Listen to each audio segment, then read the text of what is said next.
ഓരോ സ്ത്രീയും ഓരോ പെണ്ണും അവളിരിക്കുന്ന അവളുടെ ഇടമായ ആ കുടുംബത്തിൻ്റെ ആ വീടിൻ്റെ വിളക്കാണ്. പരിശുദ്ധ ഇസ്ലാം മതം പറയുന്നത് അൽ മർഅതു റായിയത്തുൻ ഫീ ബൈത്തി സൗജിഹ എന്നാണ്. ഒരു പെണ്ണ്, ഞാനും നിങ്ങളൊക്കെ നമ്മളുടെ വീടിൻ്റെ, നമ്മളുടെ കുടുംബത്തിൻ്റെ റാണികളാണ് എന്നാണ്, റാണിയാക്കിക്കൊണ്ടാണ് പരിശുദ്ധ ഇസ്ലാം നമ്മയൊക്കെ അഭിസംബോധന ചെയ്യുന്നത്. വീണ്ടും വീണ്ടും അഭിമാനത്തോടുകൂടി പ്രിയപ്പെട്ടവരെ, നല്ല നാളെയെ വാർത്തെടുക്കുവാൻ, നല്ലൊരു സമൂഹത്തെ നെയ്തെടുക്കുവാൻ ഞാനും നിങ്ങളും എന്തെല്ലാം ചെയ്യേണ്ടതുണ്ട്. ഈ റാണിയാക്കി വാഴ്ത്തപ്പെട്ട നമ്മൾ ഓരോരുത്തരും എന്തെല്ലാം ചെയ്യാതിരിക്കേണ്ടതുണ്ട് എന്ന മനസ്സിലാക്കലുകളാണ് ഇത്തരം കൂടിച്ചേരലുകളിൽ, ഇത്തരം കൂടിക്കാഴ്ചകളിൽ പരസ്പരം പങ്കുവെക്കണമെന്ന് ആഗ്രഹിക്കാറുള്ളത്. അത്തരത്തിലുള്ള കുറച്ച് അനുഭവങ്ങൾ, നമുക്ക് സമയം വളരെ പരിമിതമാണ്, കുറച്ച് നേരമേ ആ സമയത്തിനുള്ളിൽ ഒരുപാടേറെ കാര്യങ്ങൾ പങ്കുവെക്കാനുണ്ട്. എല്ലാവരും കൂടെ ഉണ്ടാവുമെന്ന് പ്രതീക്ഷിക്കുകയാണ്. കൂടെ ഇവിടെ നിന്ന് നമ്മൾ ഇന്ന് മനസ്സിലാക്കുന്ന കാര്യങ്ങൾ എനിക്കും നിങ്ങൾക്കും, നമുക്ക് ഓരോരുത്തർക്കും ഇവിടെ നിന്നും പിരിഞ്ഞ് അവസാനിപ്പിച്ച് മടങ്ങുമ്പോൾ ഈ ഓഡിറ്റോറിയത്തിൻ്റെ അങ്കണത്തിൽ തന്നെ ഉപേക്ഷിച്ച് മടങ്ങാതെ നമ്മോടൊപ്പം ചേർത്ത് പിടിച്ചുകൊണ്ട്, ഹൃദയത്തിൽ ഇങ്ങനെ കൊത്തിവെച്ചുകൊണ്ട്, അത് ജീവിതത്തിൻ്റെ നാനാ മേഖലകളിലും ഉൾക്കൊണ്ടുകൊണ്ട് ജീവിക്കുവാൻ നമുക്ക് ഓരോരുത്തർക്കും സാധിക്കുമാറാവട്ടെ. സർവശക്തനായ അല്ലാഹു നമ്മുടെ ഈ കൂടിച്ചേരൽ അതിൻ്റെ എല്ലാ അർത്ഥത്തിലും ആഴത്തിലും സ്വീകരിക്കുമാറാവട്ടെ. പ്രിയപ്പെട്ടവരെ, കഴിഞ്ഞ ദിവസം വളരെ യാദൃശ്ചികമായിട്ട് ഞാൻ വായിച്ച ഒരു കഥയാണ് നിങ്ങളെയൊക്കെ കണ്ടപ്പോൾ പെട്ടെന്ന് മനസ്സിലേക്ക് ഓർമ്മ വന്നത്. മുല്ല നസറുദ്ദീൻ ഹോജയുടെ ഒരു കഥയാണ്. രസമായിട്ട് തോന്നി, അതുകൊണ്ടാണ് നിങ്ങൾക്ക് മുൻപിൽ പറയുന്നത്. രസമാണ് എന്നതിനപ്പുറത്തേക്ക് വളരെ അർത്ഥസമ്പുഷ്ടമാണെന്ന് കൂടി തോന്നി, അതുകൊണ്ട് ഇവിടെ പറയാണ്. ഒരിക്കൽ ഹോജയുടെ മകൻ സ്കൂള് വിട്ട് വരികയായിരുന്നു പോലും.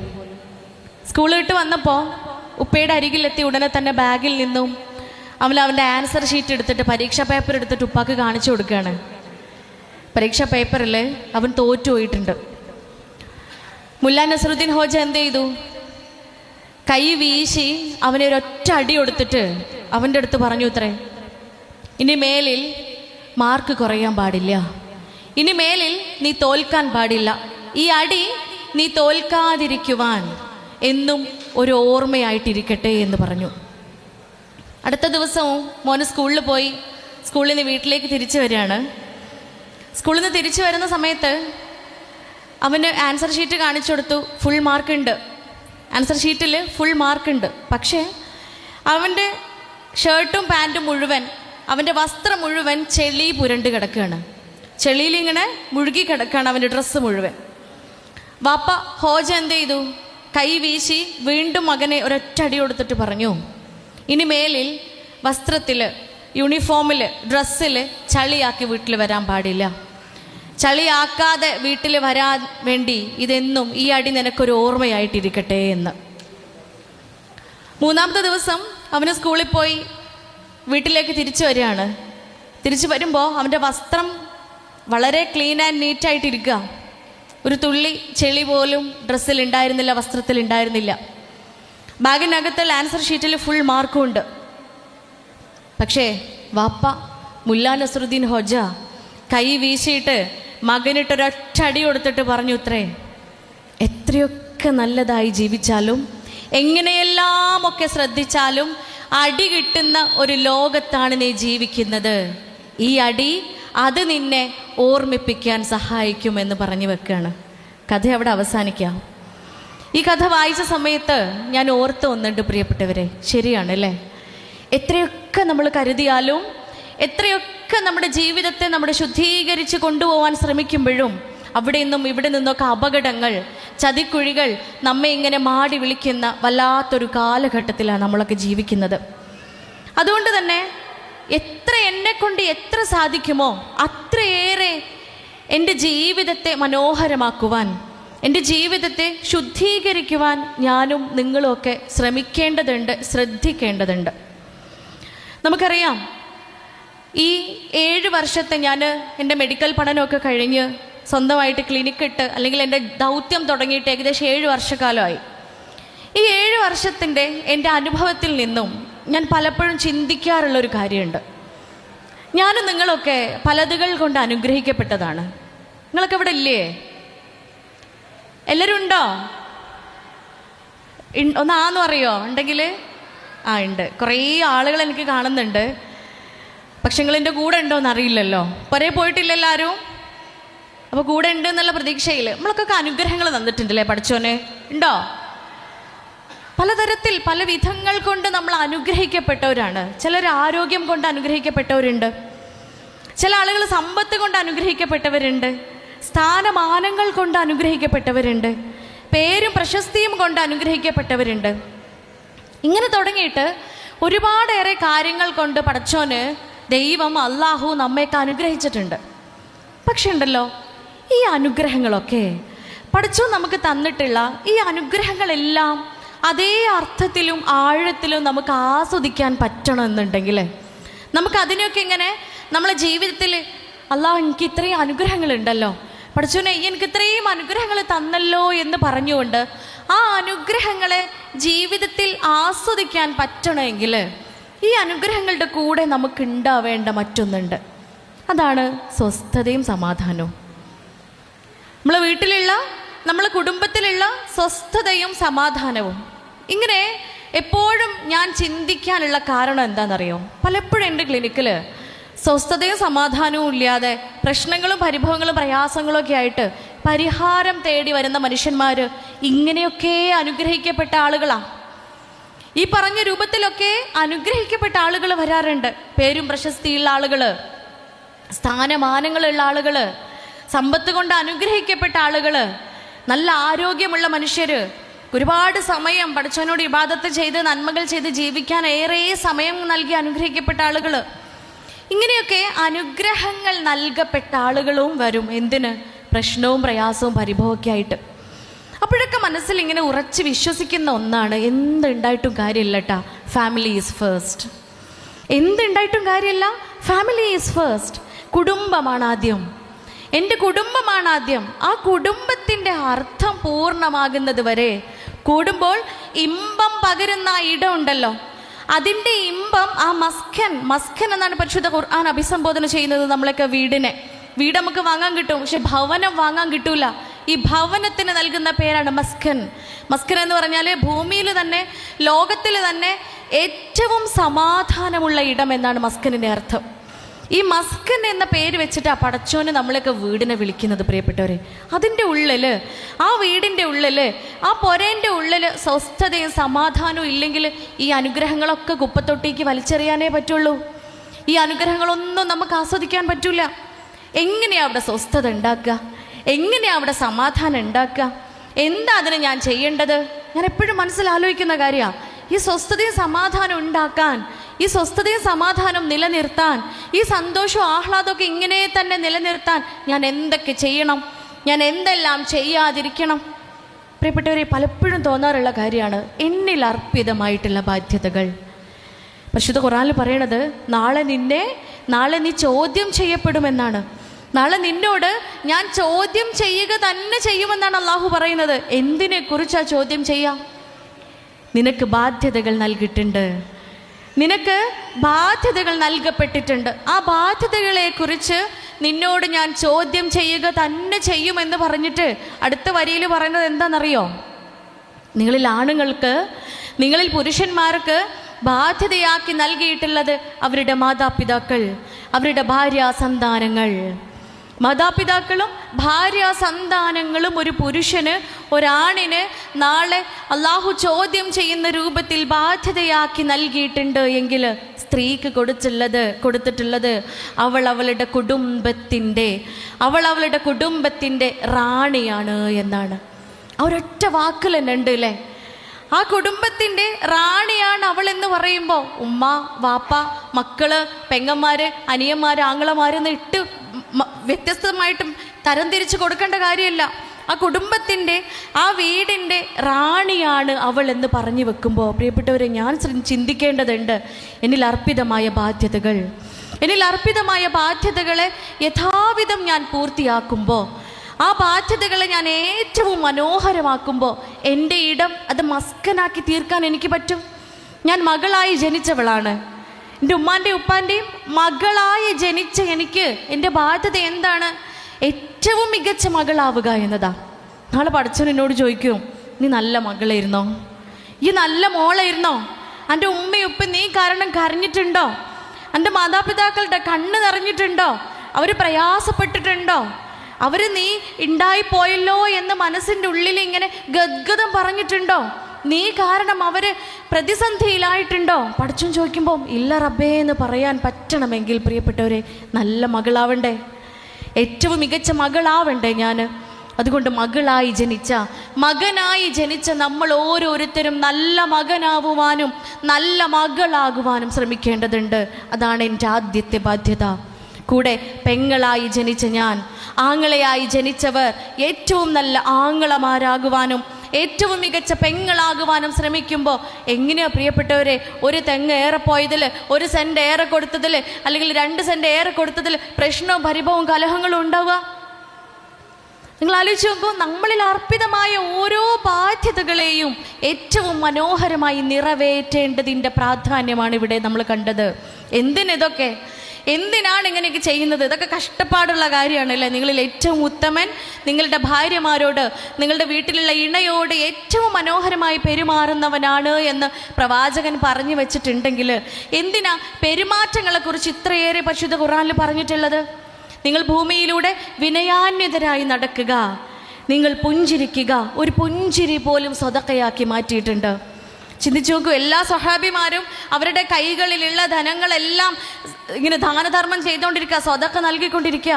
ഒരാൾ വന്നിട്ട് പ്രവാചകരുടെ അടുത്ത് വന്നിട്ട് പറയുന്നുണ്ട്, ഹബീബെ എൻ്റെ കയ്യിൽ ഒന്നുമില്ല, എനിക്ക് സ്വതക്ക നൽകുവാൻ, എനിക്ക് ദാനധർമ്മം ചെയ്യുവാൻ ഒന്നുമില്ലല്ലോ എൻ്റെ കയ്യിൽ എന്ന് പറയുമ്പോൾ ചേർത്ത് പിടിച്ചുകൊണ്ട് പ്രവാചകൻ കരീം സല്ലല്ലാഹു അലൈഹി വസല്ലമ നൽകിയ ഉത്തര മറുപടി, നീ നൽകുന്ന പുഞ്ചിരി, നിന്റെ മുൻപിൽ വരുന്ന ഒരാൾക്ക് നൽകുന്ന പുഞ്ചിരി മതി, നീ പറയുന്ന നല്ല വാക്കുകൾ മതി പ്രിയപ്പെട്ടവനെ, അതും ഒരു സ്വതക്കയാണ് എന്ന്. ചിരിക്കാനാണ് നമ്മളോട് പറയുന്നത്. ഈ പറയുന്നതൊക്കെ എന്താ പ്രിയപ്പെട്ടവരെ? മനുഷ്യന്മാർ തമ്മിലുള്ള അടുപ്പം നമ്മളിങ്ങനെ കൂടി കലർന്നിരിക്കുന്നുണ്ട്. നിങ്ങൾ ആലോചിച്ച് നോക്കൂ. ഈ ഒരു വേദിയിൽ ഇവിടെ കൊള്ളാവുന്നതിൽ അപ്പുറത്തേക്ക് ആളുകൾ ചേർന്നിരിക്കുക. നമ്മളെല്ലാവരും ശരീരം കൊണ്ട് ഇങ്ങനെ ചേർന്നിരിക്കുമ്പോഴും നമ്മുടെയൊക്കെ ഹൃദയങ്ങൾ പരസ്പരം, മനസ്സുകൾ പരസ്പരം അടുപ്പമുണ്ടോ എന്ന് നമ്മൾ ചിന്തിക്കേണ്ടതുണ്ട്. നമ്മളുടെ വീടുകളിലേക്ക് വരികയാണ് എങ്കിൽ വീട്ടിലെ ബന്ധങ്ങൾ പരസ്പരം അടുപ്പമുണ്ടോ, അതോ വിള്ളലുകളിലൂടെ കടന്നു പോകുന്ന ബന്ധങ്ങളാണോ? ഒരാത്മവിചിന്തനം നടത്തേണ്ടതുണ്ട് പ്രിയപ്പെട്ടവരെ. കഴിഞ്ഞ ദിവസം ക്ലിനിക്കിൽ കൗൺസിലിങ്ങിന് കൊണ്ടുവന്നൊരു മോന്, ഈ മോനെ ആണ് കൗൺസിലിങ്ങിന് കൊണ്ടുവന്നത്. എന്തിനാന്ന് വെച്ച് കഴിഞ്ഞാൽ അവൻ ഉമ്മയിൽ നിന്നും ഉപ്പയിൽ നിന്നും, ഉമ്മാൻ്റെ അടുത്തുനിന്നും ഉപ്പാൻ്റെ അടുത്തുനിന്നും ഒരുപാട് പൈസ വാങ്ങുന്നുണ്ട്. കണക്കിൽ കൂടുതൽ പൈസ അവൻ ആവശ്യപ്പെടുന്നുണ്ട്. ഇതാണ് കാരണം. പലപ്പോഴായിട്ട് വീട്ടിൽ പൈസ മോഷണം പോകുന്നുണ്ടോ എന്നൊക്കെ ഇവർക്ക് സംശയം ഉണ്ടായിരുന്നു. അങ്ങനെ അരികിൽ വന്നു, ചോദ്യം ചെയ്ത സമയത്ത് മനസ്സിലായത് ഈ കുട്ടി പറഞ്ഞു വെച്ച കുറേ കാര്യങ്ങൾ. ഉമ്മയും ഉപ്പയും എപ്പോഴും വീട്ടിൽ വഴക്ക് കൂടും. ഇവർ തമ്മിൽ എപ്പോഴും അസ്വാരസ്യങ്ങളാണ്. ഈ സമയത്ത് +1-ലും 8ാം ക്ലാസ്സിലും 5ാം ക്ലാസ്സിലും പഠിക്കുന്ന 3 കുട്ടികളാണ്. ഇവരും ഉണ്ടാവും നടുവിൽ. ഉമ്മയും ഉപ്പയും വേഗം എന്ത് ചെയ്യും? ഉമ്മ വേഗം മൂത്ത മകൻ്റെ അടുത്തേക്ക് ചെല്ലും, ഉപ്പ 2ാമത്തെ മോനെയും കൂട്ടുപിടിക്കും. ചെറുത് പിന്നെ ന്യൂട്രൽ അവസ്ഥയിൽ നിൽക്കും. മൂത്ത മോൻ്റെ അടുത്ത് ചെന്നിട്ട് ഉമ്മ ഉപ്പയെ കുറിച്ചിട്ടുള്ള ഉമ്മയുടെ മനസ്സിലുള്ള എല്ലാ ധാരണകളോ ആയിക്കോട്ടെ എല്ലാം കുട്ടിയുടെ അടുത്ത് പറഞ്ഞു കൊടുക്കും. 2ാമത്തെ മകൻ ഉപ്പയുടെ കൂടെയുള്ളത്. ഉപ്പ എന്ത് ചെയ്യും? ഉമ്മയെക്കുറിച്ചിട്ടുള്ള ഉപ്പയുടെ എല്ലാ ധാരണകളും ആ മോന് പറഞ്ഞു കൊടുക്കും. ഇത് ഈ 2 മക്കളും പരസ്പരം മുതലെടുക്കും. മൂത്ത മോന് കുറച്ച് മുതിർന്ന കുട്ടിയാണ്, +1-ലെത്തി. അവനറിയാം ഈ ആടുകളെ 2 പേരെയും ഇടിച്ച് നടുവിൽ നിന്നാൽ ആ ചോര എനിക്ക് കുടിക്കാൻ പറ്റുമെന്ന്. അവരെന്ത് ചെയ്തു? ഉപ്പയുടെ കൂടെ നിന്നും ഉമ്മയുടെ കൂടെ നിന്നും പ്രശ്നങ്ങൾ ഉണ്ടാവുമ്പോൾ ഉമ്മയ്ക്ക് പോയി ഉപ്പയുടെ കുറ്റങ്ങൾ പറഞ്ഞു കൊടുക്കും, ഉപ്പയ്ക്ക് പോയി ഉമ്മയുടെ കുറ്റങ്ങളും പറഞ്ഞു കൊടുക്കും. 2 പേരെയും മുതലെടുത്ത് അവരുടെ 2 പേരുടെയും കയ്യിൽ നിന്നും പൈസ വാങ്ങിക്കും. ഇതാണ് കാരണം. ഉമ്മയപ്പയും മനസ്സിലാക്കിയത് എന്താ? ഇതാണ് സംഭവിക്കുന്നതെന്ന് കുഞ്ഞ് മനസ്സിലാക്കിയതിൻ്റെ അപ്പുറത്തേക്ക് മാതാപിതാക്കൾ മനസ്സിലാക്കുന്നില്ല. നമ്മളെ കൗമാരപ്രായത്തിലുള്ള കുട്ടികൾ അനുഭവിക്കുന്ന എല്ലാ പ്രശ്നങ്ങളുടെയും എല്ലാ പ്രയാസങ്ങളുടെയും വേര് ഉമ്മാൻ്റെയും ഉപ്പാൻ്റെയും പ്രശ്നങ്ങളിലായിരിക്കും. മാതാപിതാക്കൾക്കിടയിലുള്ള പ്രശ്നങ്ങളിലായിരിക്കും അതിൻ്റെയൊക്കെ വേര് കിടക്കുന്നത്. അപ്പോൾ എപ്പോഴൊക്കെ ചിന്തിക്കാറുണ്ട്, ഒരു പക്ഷെ നമ്മളൊന്ന് മനസ്സിലാക്കിയിരുന്നുവെങ്കിൽ, നമ്മളൊന്ന് ചിന്തിച്ചിരുന്നുവെങ്കിൽ പ്രിയപ്പെട്ടവരെ, അല്ലെങ്കിലേ കെട്ടുപോയൊരു കാലഘട്ടം, അല്ലെങ്കിലേ ചീത്തയായ കേട് വന്നു പോയൊരു കാലഘട്ടമാണ്. നമ്മളൊക്കെ നമ്മളെ മക്കളെ അപേക്ഷിച്ച് നോക്കുമ്പോൾ ഔട്ട്ഡേറ്റഡാ, ഒട്ടും വിവരമില്ലാത്തവരാണ് നമ്മൾ. വിദ്യാഭ്യാസം ഉണ്ടാവുമായിരിക്കും, പക്ഷെ വിവരമില്ല നമുക്ക്. കാരണം ഓരോ ജനറേഷൻ കഴിയുമ്പോഴും, ഓരോ 10 വർഷത്തെ ജനറേഷൻ കഴിയുമ്പോഴും ബുദ്ധി കൂടി വരുന്നുണ്ട്. ആൽഫ ജനറേഷനിലുള്ള കുട്ടികൾക്ക്, 2010 ശേഷമുള്ള കുട്ടികൾക്ക് അവരുടെ മാതാപിതാക്കൾ എന്നറിയപ്പെടുന്ന മിലേനിയം ജനറേഷനിലുള്ള മാതാപിതാക്കളെക്കാളും 300 ക്യൂബിക് സെൻറ്റിമീറ്റേഴ്സ് ബ്രെയിൻ കപ്പാസിറ്റി കൂടുതലാണ്. നമ്മൾ കാണുന്നതാണ്. നമ്മളെ വീട്ടിൽ ടെക്നോളജിക്കലി ഉള്ള ഏത് ഉപകരണങ്ങളും, അത് മൊബൈൽ ഫോൺ ആയിക്കോട്ടെ, ഗാഡ്ജറ്റ്സ് ആയിക്കോട്ടെ, കമ്പ്യൂട്ടർ ആയിക്കോട്ടെ, ഈ ഇലക്ട്രിക് ഉപകരണങ്ങളൊക്കെ കേട് വന്നു പോയാൽ നമ്മളെക്കാളും സ്പീഡപ്പായിട്ട്, നമ്മളെക്കാളും ദ്രുതഗതിയിൽ മക്കളാണ് അത് ക്ലിയർ ചെയ്ത് തരിക. അവരതിൽ എക്സ്പേർട്സാണ്. നമ്മളെ കുട്ടികൾ ഡിജിറ്റൽ യുഗത്തിൽ ജീവിക്കുന്നവരാ. നല്ല നാളെയെ വാർത്തെടുക്കണമെങ്കിൽ, ഏറ്റവും നല്ല നാളെയെ ഉണ്ടാക്കിയെടുക്കണമെങ്കിൽ പ്രിയപ്പെട്ടവരെ, നമ്മൾ ജാഗരൂകരായി നിൽക്കേണ്ടതുണ്ട്. കുട്ടിക്കളിയല്ല. പുതിയ കാലഘട്ടത്തിലെ പാരൻറ്റിങ് അത് വളരെ പ്രയാസമുള്ളൊരു കാര്യം തന്നെയാണ്, അല്ലേ? പണ്ടത്തെ വല്യമാർക്കും വല്യപ്പാക്കും, എൻ്റെ വല്യപ്പാക്കൊക്കെ 14 കുട്ടികളുണ്ടായിരുന്നു, എൻ്റെ വാപ്പടക്കം 14 മക്കള്. എല്ലാവരും നല്ല പൊസിഷനിൽ പഠിച്ച് വിദ്യാഭ്യാസ സമ്പന്നരായി നല്ല ജോലി. വാപ്പയെ വളർത്തി വലുതാക്കിയത് അവരെയൊക്കെ, ആർക്കും ഒരു പ്രശ്നമില്ല. പക്ഷേ ഈ കാലഘട്ടത്തിൽ 14 വേണ്ട, 1 4 ഉണ്ടെങ്കിൽ തന്നെ പ്രയാസമാണ് നമുക്ക്. മക്കളെ വളർത്തുക എന്ന് പറയുന്നത് ഒരു ടാസ്ക്കാണ് പ്രിയപ്പെട്ടവരെ. കാരണം നമ്മൾ മക്കളുടെ മുൻപിൽ ഓടേണ്ടതുണ്ട്. അതല്ലേ നമ്മൾ കാണിച്ചു കൊടുക്കുന്ന മാതൃക. നമ്മളെ കണ്ടാണ് മക്കൾ പഠിക്കുക. നമ്മൾ ആഗ്രഹിക്കുന്നത് എന്താ? ഞാൻ ആഗ്രഹിക്കേണ്ടത് എന്താ? എൻ്റെ മക്കൾ, എൻ്റെ കുഞ്ഞുങ്ങൾ എന്നെ പോലെയാവേണ്ടതുണ്ട്. അയൽവക്കത്ത് താളെ ചൂണ്ടിക്കാണിച്ചിട്ടല്ല ഞാൻ പറയേണ്ടത് അവനെ പോലെ ആവണട്ടാ, അവളെപ്പോലെ ആവണട്ടോ എന്നല്ല നമ്മൾ പറഞ്ഞു കൊടുക്കേണ്ടത്. എന്നെ പോലെ, ഞങ്ങളെ പോലെ ആവേണ്ടതുണ്ടെന്ന് സധൈര്യം മക്കളുടെ മുഖത്ത് നോക്കി നമുക്ക് പറയാൻ സാധിക്കണം. കാരണം കുഞ്ഞുങ്ങൾ ആദ്യ അക്ഷരം പഠിച്ചത് നമ്മളിൽ നിന്നാണ്. എൻ്റെ വാക്കുകളിൽ നിന്നാണ് ആദ്യ അക്ഷരം പഠിച്ചത്. ഉമ്മ എന്ന് പറയാൻ പഠിച്ചത് എന്നിൽ നിന്നാണ് എങ്കിൽ ആ കുഞ്ഞ് പഠിക്കുന്നതെല്ലാം എന്നെയാണ്, കേൾക്കുന്നതെല്ലാം എന്നെയാണ്, അറിയുന്നതെല്ലാം എന്നെയാണ്, മാതൃകയാക്കുന്നതെല്ലാം എന്നെയാണ് പ്രിയപ്പെട്ടവരെ. അതുകൊണ്ട് എൻ്റെ കുഞ്ഞെങ്ങനെയെല്ലാം ആവാൻ ഞാൻ ആഗ്രഹിക്കുന്നുവോ, എത്രയേറെ നന്മ നിറഞ്ഞവനും നന്മ നിറഞ്ഞവളുമായി തീരുവാൻ ഞാൻ ആഗ്രഹിക്കുന്നുവോ, അത്രയേറെ നന്മ നിറഞ്ഞവനും നന്മ നിറഞ്ഞവളുമായി തീരുവാൻ നമ്മളും ആഗ്രഹിക്കേണ്ടതുണ്ട്, പ്രാർത്ഥിക്കേണ്ടതുണ്ട്, പ്രയത്നിക്കേണ്ടതുണ്ട്. നമ്മൾ എന്താണ് പറയുന്നത് ആ വാക്കുകൾ അവർ സ്വാംശീകരിക്കും. നമ്മൾ എന്താണ് കേൾക്കുന്നത് അത് അവരും കേൾക്കും. നമ്മൾ എന്തെല്ലാമൊക്കെയാണ് അനുഭവിപ്പിക്കുന്നത് അതൊക്കെയാണ് അവരായിത്തീരുന്നത്. അതുകൊണ്ട് നമ്മളുടെ ഇടം, ആ സമാധാനക്കൂട്, ആ മസ്കൻ, അതിനെ മസ്കനാക്കി തീർക്കാനുള്ള ബാധ്യത എനിക്കും നിങ്ങൾക്കുമാണ്. ഇവിടെ കുഞ്ഞുങ്ങൾ 6ാം ക്ലാസ് പഠിക്കുന്ന മോനെ കൗൺസിലിങ്ങിന് കൊണ്ടുവരുമ്പോൾ അവന് കൂൾ ഉപയോഗിക്കുന്നുണ്ട്. കഴിഞ്ഞ 2 വർഷമായിട്ട് 4ാം ക്ലാസ് മുതൽ അവന് കൂൾ ഉപയോഗിക്കുക. എനിക്കറിയണ്ടായിരുന്നില്ല എന്താ കൂളെന്ന്. അവനാ പഠിപ്പിച്ചിരുന്ന ഒരു പുച്ഛഭാവത്തിൽ അവൻ എൻ്റെ അടുത്ത് ചോദിച്ചു, പൊന്നാര ഡോക്ടറെ ഇതെന്താ നിങ്ങൾക്ക് അറിയൂലേ എന്ന്.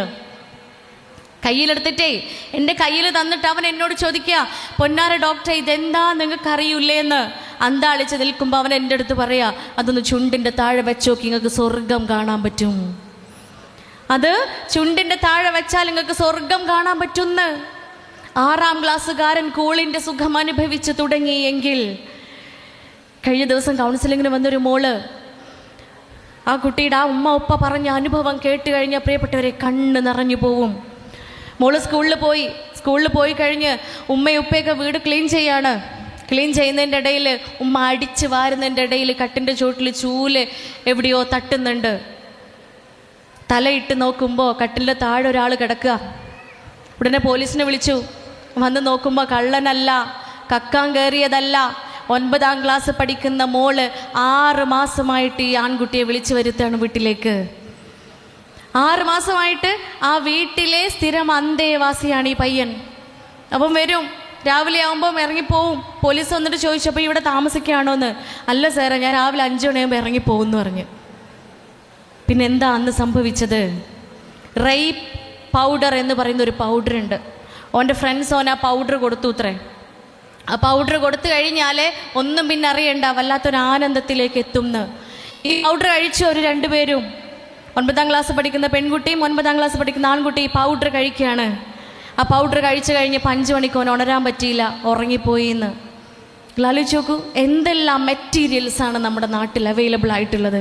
നമുക്കറിയില്ല അതിനെക്കുറിച്ചൊന്നും. നമ്മൾ അപ്ഡേറ്റഡ് ആവേണ്ടതുണ്ട്.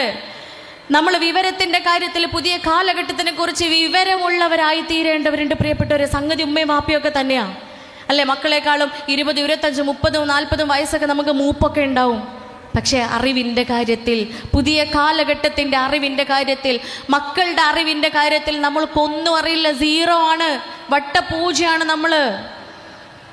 മക്കളെ കൗൺസിൽ ചെയ്ത് കഴിഞ്ഞ് ഇങ്ങനെയൊക്കെ സംഭവങ്ങൾ ഉണ്ടെന്ന് പറയുമ്പോൾ ഉമ്മയും വാപ്പയും അന്താളിച്ച് നിന്ന് പോകും. ഇതൊക്കെ എന്താണ് ഡോക്ടർ എന്ന് ചോദിച്ചു പോവും. പല ടേംസും പല ടെർമിനോളജീസും പഠിപ്പിച്ചു തരുന്നത് ഈ കൗൺസിലിങ്ങിന് വരുന്ന കുട്ടികളാ. എന്താണ് മാനോസ്ഫിയർ, എന്താണ് ഇൻസെൽ. അമേരിക്കയിൽ 14 വയസ്സായ ഒരു മകൻ, 14 വയസ്സായ മകൻ അവൻ്റെ ക്ലാസ്സിലുള്ള പെൺകുട്ടിയെ നിഷ്കരുണം കൊല ചെയ്യാണ്. നമുക്ക് അമേരിക്കയ്ക്കൊന്നും പോകേണ്ട ആവശ്യമില്ല അല്ലേ? നമ്മൾ അഫാനെയും ആഷിഖിനെയും മിഹിറിനെയും ഷഹബാസിനെയൊക്കെ കണ്ട ആളുകളാണ്. അതുകൊണ്ട് നമുക്ക് അമേരിക്കയിലൊന്നും പോകേണ്ട കാര്യമില്ല. അമേരിക്കയെക്കാളും വെസ്റ്റേൺ കൺട്രീസിനേക്കാളും മോഡേൺ രാജ്യങ്ങളെക്കാളും ഒക്കെ ഏറെ കൊലപാതകങ്ങളും നിഷ്കരണം നടത്തുന്ന ഇത്തരത്തിലുള്ള ദുഷ്പ്രവൃത്തികളും നമ്മുടെ നാട്ടിൽ തന്നെയാണ് കൂടുതലുള്ളത്. എന്തുകൊണ്ടാണ്? നമ്മൾ അഫാനെ കുറ്റപ്പെടുത്തുന്നുണ്ട്.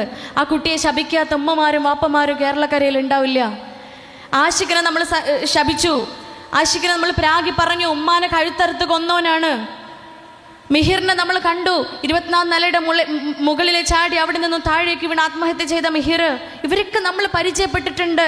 ഇവരൊന്നും മരിക്കാതെ നമ്മളുടെയൊക്കെ ഹൃദയങ്ങളിൽ ഇപ്പോഴും ജീവിക്കുന്നുണ്ട്. ഒരുപക്ഷെ നമ്മൾ ശാപവാക്കുകൾ പറയുമ്പോൾ ചിന്തിക്കേണ്ടതുണ്ട്, അഫാൻ എങ്ങനെ അഫാനായി മാറി? ആഷിഖിനെ ആഷിഖാക്കി മാറ്റിയൊരു സാഹചര്യം ഉണ്ടായിരുന്നു.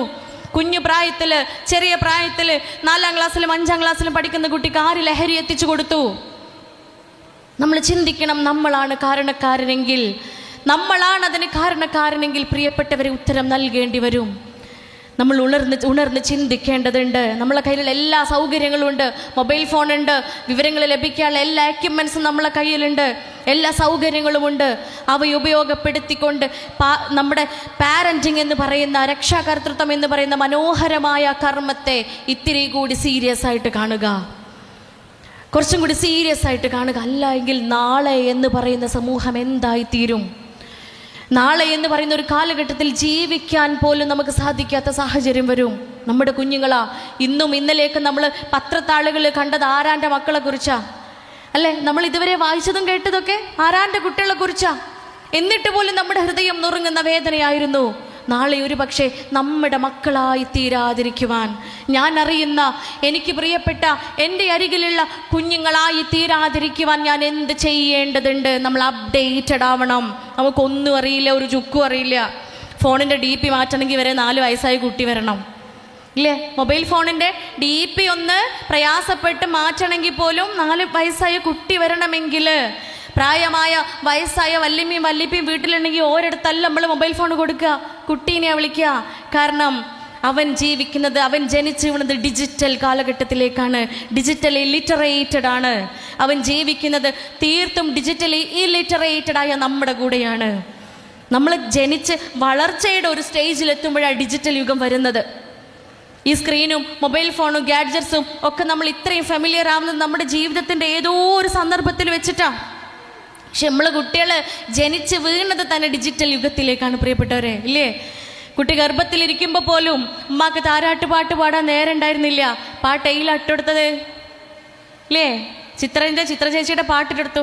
ലാ ഇലാഹ ഇല്ലല്ലാഹു ലാ ഇലാഹ ഇല്ലല്ലാഹ് ലാ ഇലാഹ ഇല്ലല്ലാഹു മുഹമ്മദ് റസൂലുള്ളാഹ്. നമുക്ക് പാടാൻ നേരം ഉണ്ടായിരുന്നില്ല. നമ്മൾ ചിത്ര ചേച്ചിയുടെ പാട്ട് കുട്ടി വയറിനുള്ളിലുള്ള കുട്ടി കേൾക്കത്തക്ക രൂപത്തിൽ ഇട്ട് കൊടുത്തു. വയറിൻ്റെ ഉള്ളിൽ ഇരിക്കുമ്പോഴേ കുട്ടി കേൾക്കുന്ന പാട്ട് ചിത്ര ചേച്ചിയുടെ പാട്ട് ഡിജിറ്റൽ സോങ് ആയിരുന്നു.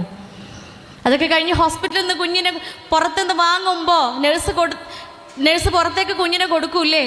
വാപ്പയോ ഉമ്മയോ വല്യമ്മ വല്യപ്പൊക്കെ ആയിരിക്കും വാങ്ങിയിട്ടുണ്ടാവുക. വാങ്ങുന്ന സമയത്ത് വാപ്പാൻ്റെ ഓപ്പോസിറ്റ് കയ്യിലുള്ളത് എന്താ? മൊബൈൽ ഫോണാണ്. കുഞ്ഞിന് ഒരു കൈ കൊണ്ട് വാങ്ങുമ്പോഴും ഓപ്പോസിറ്റ് കൈകളിലുള്ളത് മൊബൈൽ ഫോണാണ്. വളരെ സാന്ദർഭികമായിട്ട് ഒരു ഓർത്തു പോവുകയാണ്. കഴിഞ്ഞ ദിവസം കുറച്ച് മാസങ്ങൾക്ക് മുമ്പേ ഉണ്ടായ ഒരു അനുഭവം. നിങ്ങളൊക്കെ ഇവിടെ ഇല്ലേ? പിക്നിക്ക് പോയതായിരുന്നു. അങ്ങനെ ബോട്ടിങ്ങിന് വേണ്ടിയിട്ട് വെയിറ്റ് ചെയ്യുകയാണേ. അപ്പോൾ കാലി ബോട്ട് ഇങ്ങനെ വരികയാണ്, ആളുകൾ ഇറക്കിയിട്ട് നമുക്ക് കയറാനുള്ള ബോട്ട് ഇങ്ങനെ വരികയാണ്.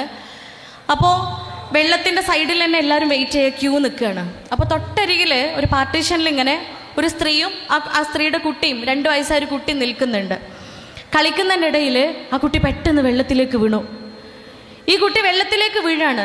വെള്ളത്തിൽ വീണ സന്ദർഭത്തിൽ ക്യൂടെ ബാക്കിൽ നിൽക്കുന്ന ഞങ്ങൾ കാണുന്ന കാഴ്ച എന്താണെന്നറിയോ? ഈ കുട്ടിയുടെ ഉമ്മ, തൊട്ടരികിൽ ഉമ്മയുണ്ട്. ആ ഉമ്മ പറയാണ്, ആരെങ്കിലും വരി എൻ്റെ മൊബൈൽ ഫോൺ ഒന്ന് പിടിക്കുക, കുട്ടി വെള്ളത്തിൽ വീണേണെന്ന്. ആരെങ്കിലും വരി എൻ്റെ ഫോൺ ഒന്ന് പിടിക്കുക, കുട്ടി വെള്ളത്തിൽ വീണിട്ടുണ്ട്. അത് കേട്ട പാതി കേൾക്കാത്ത പാതി പുറകിന്ന് ഒരാൾ ഓടി വന്ന് വെള്ളത്തിൽ ചാടി. അയാൾ പറയുന്നുണ്ട്, പൊന്നാര പെണ്ണെ, ഫോണ് വലിച്ചെറിഞ്ഞ് വെള്ളത്തിൽ ചാടി കുട്ടീനെ എടുക്കുന്ന്. പ്രിയപ്പെട്ടവരെ, അത്രയും പ്രാധാന്യമുള്ള ഒന്നാണ് മൊബൈൽ ഫോൺ. നമുക്കൊക്കെ അത്രയേറെ നമ്മുടെയൊക്കെ കൈകളിൽ, നമ്മുടെയൊക്കെ സന്തത സഹചാരിയായി നമ്മുടെ കൂടെയുള്ള ഈ മൊബൈൽ ഫോണ് കാരണം ഏറ്റവും പുതിയ medical science world health organisation പറയുന്ന ഏറ്റവും പുതിയ പഠനത്തിൻ്റെ അടിസ്ഥാനത്തിൽ ഓരോ 10 വർഷം കഴിയുമ്പോഴും ജനറേഷനുകൾ തമ്മിൽ ബുദ്ധി കൂടി വരുന്നുണ്ട്. 10 വർഷം കഴിഞ്ഞിട്ടുള്ള ജനറേഷന് 10 വർഷം മുമ്പെയുള്ള ജനറേഷനേക്കാളും 1.1% ബുദ്ധി കൂടണം. അങ്ങനെയാണ് മനുഷ്യന്മാർ. പക്ഷേ കൊറോണ യുഗത്തിന് ശേഷം വന്ന കാലഘട്ടത്തിൽ ജനിച്ച കുഞ്ഞുങ്ങൾക്ക് അവരുടെ മുൻപെയുള്ള ജനറേഷനേക്കാളും 1.1 ലെവലിൽ ബുദ്ധി കുറവാണ് എന്ന്. എന്താ ഇതിന് കാരണം? എന്താ? ഡിജിറ്റലൈസേഷനാണ്, സ്ക്രീൻ ടൈമാണ്. പ്രിയപ്പെട്ടവരെ, നമ്മൾ ശ്രദ്ധിക്കേണ്ട ഒന്നാണ് സ്ക്രീൻ ടൈം. അത് വളരെ ഇമ്പോർട്ടൻ്റ് ആയിട്ട് നമ്മൾ കാണണം. മൊബൈൽ ഫോൺ അത്രയും നമ്മുടെ മക്കളുടെ തലച്ചോറിനെ കാർന്ന് തിന്നുന്ന ഒന്നാണ് മൊബൈൽ ഫോൺ. എങ്ങനെയാ ചുരുക്കുക?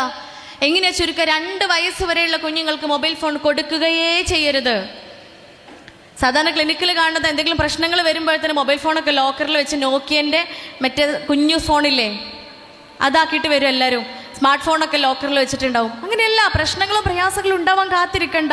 അതൊരു നിയമമുണ്ട്. മെഡിക്കൽ സയൻസ് പറയുന്നൊരു റൂളുണ്ട്.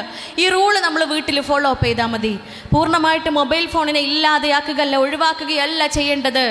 അവർ ഇല്ലിറ്ററേറ്റഡ് ആയിപ്പോൾ, ഔട്ട്ഡേറ്റഡ് ആയിപ്പോൾ നമ്മളെ കുഞ്ഞുങ്ങൾ. കാരണം എല്ലാ അറിവും ആ വിരൽ തുമ്പിലുള്ള മൊബൈൽ ഫോണിലാണ് ഉള്ളത്. അതൊരു ടൈമുണ്ട്, ലിമിറ്റ് ഉണ്ട്. 2 വയസ്സ് വരെയുള്ള കുഞ്ഞുങ്ങൾക്ക് ഒരിക്കലും മൊബൈൽ ഫോൺ കൊടുക്കരുത്.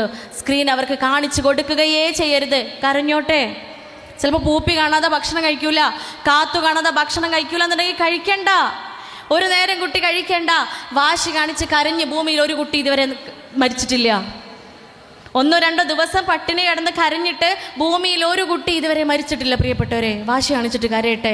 എല്ലാവരും 9 മാസം 10 ദിവസം പള്ളയെ കൊണ്ടിടന്ന് 21 എല്ലുകൾ പൊട്ടുന്ന വേദന സഹിച്ച് പ്രസവിച്ചവർ തന്നെയാണ് എല്ലാ ഉമ്മമാരും, അല്ലേ? ഇതിലാരും കൂടുതൽ വേദന സഹിച്ചവരില്ലല്ലോ. നമ്മളൊക്കെ ഒരേ വേദന സഹിച്ചവരാ. എല്ലാ വാപ്പമാരും ഒരേപോലെ കഷ്ടപ്പെട്ട് ചോര നീരാക്കി അധ്വാനിച്ച് കൊണ്ടുവന്ന് പോറ്റുന്നത് തന്നെയാണ് മക്കളെ. അതുകൊണ്ട് എൻ്റെ കുട്ടീനെ എങ്ങനെയാണ് ഞാൻ കരയിപ്പിക്കുക എന്നുള്ള ചിന്ത ആ കുട്ടിയെ കൊല്ലുന്നതിന് തുല്യമാണ്. പ്രിയപ്പെട്ടവരെ, നമ്മളാണ് കാരണക്കാർ. ചിന്തിക്കേണ്ടതുണ്ട്. 2 വയസ്സ് വരെയുള്ള കുഞ്ഞിന് no mobile phone, no screens. 3 വയസ്സ് മുതൽ 5 വയസ്സ് വരെയുള്ള കുഞ്ഞിന് 3 വയസ്സ് മുതൽ 5 വയസ്സ് വരെയുള്ള കുഞ്ഞിന് ഒരു ദിവസം 1 മണിക്കൂർ ഫോൺ കൊടുക്കാം. ഇനി 1 മണിക്കൂർ കൊടുക്കാത്ത ആരെങ്കിലും ഉണ്ടെങ്കിൽ പഠിച്ചോനെ 1 മണിക്കൂർ തികക്കണമല്ലോ എന്ന് വെച്ചിട്ട് 1 മണിക്കൂർ കൊടുക്കരുത് കേട്ടാ. ഇത് നിർബന്ധമുള്ള കാര്യമല്ല പറയുന്നത്, കൊടുക്കാം എന്നത് മാത്രം അല്ല. ഇനി പുഴക്കാട്ടിൽ ഡോക്ടർ വന്നു കണ്ട് 1 മണിക്കൂർ കൊടുക്കാൻ പറഞ്ഞിട്ടുണ്ടെന്ന് വെച്ചിട്ട് ടൈം വെച്ച് ഫോൺ കൊടുക്കണ്ട പ്രിയപ്പെട്ടവരെ. ഉപയോഗിക്കുന്നില്ലെങ്കിൽ വേണ്ട. മാക്സിമം ടൈം 1 hour ആണ്.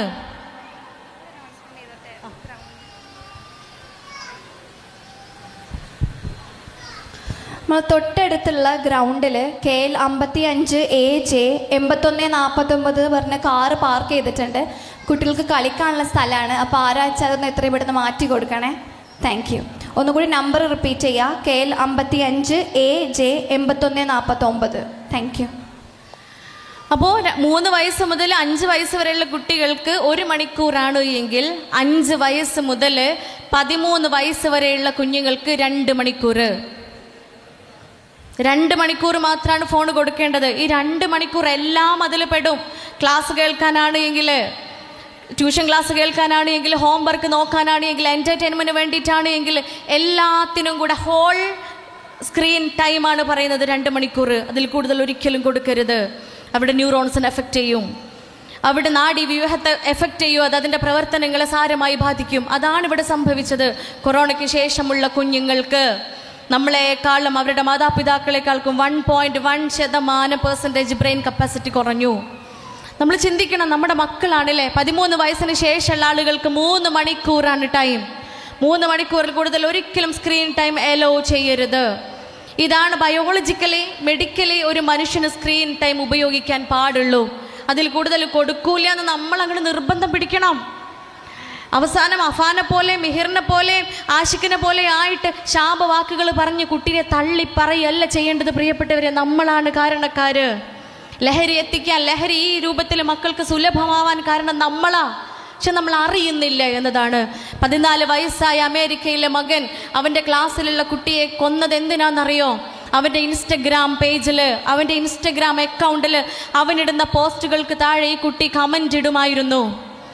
അച്ഛനെ കാണിച്ചു കൊടുക്കുക. പോലീസൊക്കെ പിടിച്ചുകൊണ്ടതിന് ശേഷം അച്ഛനെ കാണിച്ചു കൊടുക്കുകയാണ്. ഇൻസ്റ്റഗ്രാം എടുത്തിട്ട്, മൊബൈൽ ഫോൺ എടുത്തിട്ട് അച്ഛനെ കാണിച്ചു കൊടുത്തിട്ട് മകൻ പറയുന്നുണ്ട്, അച്ഛ എൻ്റെ ഇൻസ്റ്റഗ്രാം അക്കൗണ്ട് ഒന്ന് നോക്കൂന്ന്. അച്ഛൻ നോക്കുമ്പോൾ മകനിട്ട എല്ലാ പോസ്റ്റുകൾക്കും താഴെ ഈ പെൺകുട്ടിയുടെ കമൻറ്റുകളുണ്ട്. ഈ പെൺകുട്ടി പോസ്റ്റ് ഇട്ടിട്ടുള്ളത്, കമൻ്റ് ഇട്ടിട്ടുള്ളത് സ്റ്റിക്കറുകളാണ്. ക്യാപ്സൂളിൻ്റെയും കിഡ്നി പീയുടെയൊക്കെ ഷേപ്പിലുള്ള ഓരോ സ്റ്റിക്കറുകളാണ് ഇട്ടിട്ടുള്ളത് കമൻറ്റ്. ഉപ്പ ചോദിക്കുന്നുണ്ട്, അച്ഛൻ ചോദിക്കുന്നുണ്ട്, മോനെ നിൻ്റെ എല്ലാ പോസ്റ്റുകൾക്കും താഴെ ഇങ്ങനെ സ്റ്റിക്കറുകൾ കമൻ്റ് ഇട്ട കുട്ടി നിൻ്റെ കൂട്ടുകാരിയല്ലേ? നീയുമായി അത്രയേറെ അടുപ്പമുള്ളത് കൊണ്ടല്ലേ അവൾ ഇങ്ങനെ കമൻ്റ് ഇട്ടിട്ടുള്ളത്? എന്നിട്ട് എന്തിനാ ഇയോളെ കൊന്നത് എന്ന് ആ കുട്ടി പറയുന്നുണ്ട്, അച്ഛനൊന്നും അറിയില്ല. She is bullying me. അവൾ എന്നെ കളിയാക്കിക്കൊണ്ടിരിക്കുകയാണ്, അവൾ എന്നെ പരിഹസിച്ചു കൊണ്ടിരിക്കുകയാണ്. ആ സ്റ്റിക്കറുകളുടെ അർത്ഥം, ആ കിഡ്നി പീയുടെ വൻപയറിൻ്റെ ഷേപ്പിലുള്ള അല്ലെങ്കിൽ ക്യാപ്സ്യൂളിൻ്റെ ഷേപ്പിലുള്ള സ്റ്റിക്കറുകൾക്ക് അർത്ഥമുണ്ടായിരുന്നു. പ്രിയപ്പെട്ടവരെ, വാപ്പയാണ് ഉമ്മയാണ് എന്ന് പറഞ്ഞ് അഹങ്കരിച്ച് നടക്കുന്ന നമുക്കതിൻ്റെ അർത്ഥം അറിയില്ല. അതിൻ്റെ അർത്ഥം മനസ്സിലാക്കാനുള്ള അപ്ഡേഷനിലേക്ക്, ബുദ്ധിയിലേക്ക് നമ്മൾ എത്തിയില്ല. പ്രിയപ്പെട്ടവരെ, ആ ഉപ്പയ്ക്ക് നേരത്തെ മനസ്സിലാക്കിയിരുന്നുവെങ്കിൽ നമ്മുടെ നാട്ടിൽ, നമ്മുടെ ലോകത്ത് മാനോസ്ഫിയർ എന്ന് പറയുന്ന ഒരു ഓൺലൈൻ കമ്മ്യൂണിറ്റി ഉണ്ട്. ഈ മാനോസ്ഫിയർ എന്ന് പറയുന്ന ഓൺലൈൻ കമ്മ്യൂണിറ്റിയിൽ നമ്മുടെയൊക്കെ മക്കളുണ്ടോ എന്ന് നമ്മൾ അന്വേഷിക്കണം. ഈ സംഭവം അറിഞ്ഞ അന്ന് മുതൽ, ഈ ഒരു ഡ്രാമ അല്ലെങ്കിൽ ഈ ഒരു ഫിലിം സംഭവിച്ച ഈ ഒരു കഥ അറിഞ്ഞ അന്ന് മുതൽ ഞാൻ ആദ്യം ചെക്ക് ചെയ്തത് എന്താണെന്നറിയോ? എൻ്റെ വീട്ടിലുള്ള ഫോണുകളൊക്കെ അതിൻ്റെ എല്ലാ ഡിജിറ്റലി അത് കംപ്ലീറ്റ്ലി സെർച്ച് ചെയ്തു. ഈ മാനോസ്ഫിയർ എന്ന് പറയുന്ന വല്ല ഓൺലൈൻ കമ്മ്യൂണിറ്റിയും അതിനുള്ളിൽ ഉണ്ടോയെന്ന്. കാരണം നമുക്കൊക്കെ കുട്ടികളില്ലേ, ആൺകുട്ടികളാണ് ഈ കമ്മ്യൂണിറ്റിയിൽ ഉണ്ടാവുക, ആണുങ്ങളാണ് ഈ കമ്മ്യൂണിറ്റിയിലുള്ളത്. ഈ ഒരു പറ്റം ആണുങ്ങളുടെ ചിന്ത, അവർക്ക് ഈ ഭൂമിയിൽ ജീവിക്കുവാൻ പെണ്ണിൻ്റെ ആവശ്യമില്ല, ഒരു പെണ്ണിൻ്റെ ഈണത്തുണ സഹായം സഹകരണം ആവശ്യമില്ലാതെയും ഒരു പുരുഷന് ഭൂമിയിൽ ജീവിക്കാൻ എന്ത് ചെയ്യണമെന്ന് അന്വേഷിച്ച് നടക്കുന്ന ഒരു പറ്റം ടീമിനെയാണ്, ഗ്രൂപ്പിനെയാണ് മാനോസ്ഫിയർ എന്ന് പറയുന്നത്. ഈ മാനോസ്ഫിയറിനുള്ളിലുള്ള ഇൻസെൽ എന്ന് പറയുന്ന മറ്റൊരു ഗ്രൂപ്പുണ്ട്.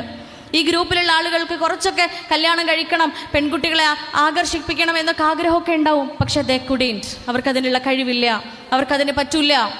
അങ്ങനെയുള്ള ആണുങ്ങളെ ഡിനോട്ട് ചെയ്യുന്ന, അഭിസംബോധന ചെയ്യുന്ന സ്റ്റിക്കറുകളാണ് ഈ ക്യാപ്സ്യൂളും അതുപോലെ കിഡ്നി പീയും. അവൻ്റെ പൗരുഷത്തെയാണ്, അവൻ്റെ നിലനിൽപ്പിനെയാണ്, അവൻ്റെ അസ്തിത്വത്തെയാണ് ആ പെൺകുട്ടി കാലങ്ങളായിക്കൊണ്ട് അവർക്ക് മാത്രം അറിയാവുന്ന പിയർ ഗ്രൂപ്പിലുള്ള സമപ്രായക്കാരായ കുട്ടികളുള്ള ആ പ്ലാറ്റ്ഫോമിൽ കളിയാക്കിക്കൊണ്ടിരിക്കുന്നത്. അത് നേരത്തെ ആ അച്ഛന് മനസ്സിലാക്കാൻ പറ്റിയിരുന്നുവെങ്കിൽ, ഞാൻ അപ്ഡേറ്റഡ് ആയിരുന്നുവെങ്കിൽ ആ കുഞ്ഞിനെ ചേർത്ത് പിടിച്ച് സമാധാനിപ്പിക്കാമായിരുന്നു. സ്ക്രീനല്ല നീ എന്താണെന്ന് തീരുമാനിക്കേണ്ടത്. ലൈക്കും ഷെയറും കമൻസും ഫോളോവേഴ്സും അല്ല നീ ആരാവണം, നീ എന്താവണമെന്ന് തീരുമാനിക്കുന്നത്. അല്ലെങ്കിൽ നിന്റെ ചുറ്റുമുള്ള ആരെങ്കിലും ഒരാൾ നിന്നെ എന്ത് വിളിക്കുന്നു, നിന്നെ എന്ത് പറയുന്നു എന്നതിൻ്റെ അടിസ്ഥാനത്തിലല്ല നീ ആരാവണം, എന്താവണമെന്ന് തീരുമാനിക്കേണ്ടത്. പ്രിയപ്പെട്ടവരെ, അത് മക്കൾക്ക് പറഞ്ഞു പഠിപ്പിച്ചു കൊടുക്കണം. നമ്മളെ കുട്ടികൾ കാണുന്നത് ഡിജിറ്റൽ മാത്രമാണ്, ഒട്ടും റിയൽ അല്ലാത്ത റീൽസുകൾ, ഫിൽറ്റേർഡ് ലൈഫാണ് അവർ കാണുന്നത്. ഫിൽറ്റേർഡ് ലൈഫ് മാത്രം കണ്ട് മനസ്സിലാക്കുക, അതിൽ അവർ ആനന്ദം കണ്ടെത്താണ്. അതാണ് മൊബൈൽ ഫോൺ. ഒരു റീല് കാണുമ്പോൾ, നമ്മൾ പോസ്റ്ററിൽ നമ്മളെ ഫോട്ടോയിൽ ഒരു ലൈക്ക് കാണുമ്പോൾ, ഒരു ഫോളോവറെ കാണുമ്പോൾ, അല്ലെങ്കിൽ ഒരു കമൻറ്റ് കാണുമ്പോൾ ഡോപ്പാമൈൻ ഉണ്ടാവുക തലച്ചോറിൻ്റെ ഉള്ളിൽ. സന്തോഷിക്കുകയാണ്, ആനന്ദം കണ്ടെത്താണ്. ഈ ഡോപ്പാമൈൻ ക്രഷാണ് അവിടെ സംഭവിക്കുന്നത് ലഹരി ഉപയോഗിക്കുമ്പോൾ. 6ാം ക്ലാസ്സുകാരൻ സ്വർഗം കാണാൻ പറ്റും ഡോക്ടറെ എന്ന് പറഞ്ഞ സ്വർഗം ഉണ്ടല്ലോ, അതെന്തായി സ്വർഗം? നൈമിഷിക നേരത്തേക്ക് മാത്രമുള്ള സ്വർഗം. ന്യൂറോ ടോക്സിൻസ് ആണ് ഇന്ന് അവൈലബിൾ ആയ, ഇന്ന് നമ്മളെ കുട്ടികളുടെ കയ്യിൽ സുലഭമായി ലഭിക്കുന്ന ഈ ലഹരി ഉണ്ടാക്കുന്ന പദാർത്ഥങ്ങൾ. നിക്കോട്ടിൻ ആയിക്കോട്ടെ, നാർക്കോട്ടിക്സ് ആയിക്കോട്ടെ, any synthetic or non synthetic drugs. MDMA, LSD പോലെയുള്ള എല്ലാ സാധനങ്ങളും ന്യൂറോ ടോക്സിസിറ്റി ഉണ്ടാക്കുന്നവയാണ്. നാഡികളെയാണ് നിമിഷ നേരങ്ങൾ കൊണ്ട് തകർത്ത് കളയുന്നത്. അതിനെയാണ് നമ്മളെ കുട്ടികൾ സ്വർഗം കാണാൻ പറ്റുമെന്ന് പറയുന്നത്. അവിടെ ഡോപ്പാമൈൻ ഉണ്ടാകും. നമ്മളെ ശരീരത്തിൽ കൈകാലുകൾ ചലിക്കണമെങ്കിൽ, ഹൃദയം 72 തവണ ഒരു മിനിറ്റിൽ ബീറ്റ് ചെയ്യണമെങ്കിൽ, ശ്വാസകോശം 16 തവണ ഒരു മിനിറ്റിൽ ചലിപ്പിക്കണമെങ്കിൽ, കിഡ്നി 5 ലിറ്ററോളം വരുന്ന രക്തത്തെ ശുദ്ധീകരിക്കണമെങ്കിൽ, നമ്മുടെ ലിവർ രക്തത്തിലുള്ള എല്ലാ ടോക്സിക് മെറ്റീരിയൽസിനെയും ശുദ്ധീകരിക്കണമെങ്കിൽ, സ്പ്ലീനും പാങ്ക്രിയാസും പ്രവർത്തിക്കണമെങ്കിൽ, ബ്രെയിൻ പ്രവർത്തിക്കണമെങ്കിൽ നമ്മുടെ ശരീരത്തിൽ ഡോപ്പാമൈൻ എന്ന് പറയുന്ന ഹോർമോൺ ഉണ്ടാവണം. ഈ ഹോർമോൺ ഉണ്ടാവുന്നത് എപ്പോഴാണ്? ഉമ്മയും വാപ്പയും കെട്ടിപ്പിടിച്ച് ഉമ്മ കൊടുക്കുമ്പോൾ, ഉമ്മയും വാപ്പയും മക്കൾ അഭിനന്ദിക്കുമ്പോൾ, ഉമ്മയും വാപ്പയും കുട്ടികളെ പ്രശംസിക്കുമ്പോൾ, ഉമ്മയും വാപ്പയും അവരുടെ ഉള്ളിലുള്ള സ്നേഹം ഉള്ളിൽ ഒതുക്കാതെ അത് മക്കൾക്ക് മുൻപിൽ കാണിക്കുമ്പോൾ, സ്കൂളിൽ നിന്നും അംഗീകാരം ലഭിക്കുമ്പോൾ, നല്ല മാർക്ക് കിട്ടുമ്പോൾ, ഓട്ട മത്സരത്തിൽ ഫസ്റ്റ് കിട്ടുമ്പോൾ, പാഠ്യേതര വിഷയങ്ങളിൽ മികച്ച പെർഫോമൻസ് കാഴ്ചവെക്കുമ്പോൾ, നല്ല കുട്ടി എന്ന് ചുറ്റുമുള്ളവർ പറയുമ്പോൾ, നല്ലവനെന്ന് കൂടെയുള്ളവർ ചേർത്ത് പിടിച്ച് വിളിക്കുമ്പോൾ, ഇങ്ങനെ ഒരു മനുഷ്യൻ അഭിനന്ദിക്കപ്പെടുമ്പോൾ മാത്രമുണ്ടാവുന്ന ഈ ഡോപ്പാമൈൻ ഇല്ലേ, കള്ളുടിക്കുമ്പോൾ കിട്ടുക, MDMA ഉപയോഗിക്കുമ്പോൾ കിട്ടുക, LSD ഉപയോഗിക്കുമ്പോൾ കിട്ടുക, ചുണ്ടിൻ്റെ താഴെ കൂള് വെക്കുമ്പോൾ കിട്ടുക, ആ അവസ്ഥയെയാണ് അവൻ സ്വർഗം കാണാൻ പറ്റും ഡോക്ടറെ എന്ന് പറയുന്നത്. ഡോപ്പമൈൻ ഉണ്ടാകും. ഡോപ്പമൈൻ അതിൻ്റെ മാക്സിമം അളവിലുണ്ടാവും. നമ്മൾ കുട്ടിക്ക് പറഞ്ഞു കൊടുക്കണം.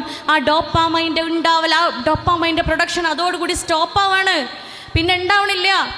അടുത്ത നിമിഷം ഡോപ്പാമൈൻ ഉണ്ടാവണമെങ്കിൽ, നമ്മുടെ ശരീരം ചലിക്കണമെങ്കിൽ, ഹൃദയം ബീറ്റ് ചെയ്യണമെങ്കിൽ, ശ്വാസകോശം ചലിക്കണമെങ്കിൽ, ശരീരത്തിൻ്റെ ഉള്ളിനും പുറത്തുമുള്ള എല്ലാ അവയവങ്ങളും യഥാവിധം അതിൻ്റെ പ്രകൃതി അനുസരിച്ച് പ്രവർത്തിക്കണമെങ്കിൽ ഉമ്മയും വാപ്പയും കെട്ടിപ്പിടിച്ചിട്ട് കാര്യം ഉണ്ടാവില്ല, സ്കൂളിൽ മാർക്ക് വാങ്ങിയിട്ട് കാര്യം ഉണ്ടാവില്ല, നല്ല ഫ്രണ്ട്ഷിപ്പ് ഉണ്ടായിട്ട് കാര്യം ഉണ്ടാവില്ല, നല്ലവനെന്നും നല്ലവളെന്നും നാട്ടുകാർ വിളിച്ചിട്ട് കാര്യം ഉണ്ടാവില്ല, നല്ല സ്വഭാവമുള്ള നല്ല പെരുമാറ്റ രീതിയുള്ള ഏറ്റവും മികച്ച ലീഡറോ ഏറ്റവും മികച്ച കോർഡിനേറ്ററോ ആയിട്ട് കാര്യം ഉണ്ടാവില്ല. ഓൻ LSD തന്നെ ചെല്ലേണ്ടി വരും, ഓൻ MDMA തന്നെ ചെല്ലേണ്ടി വരും.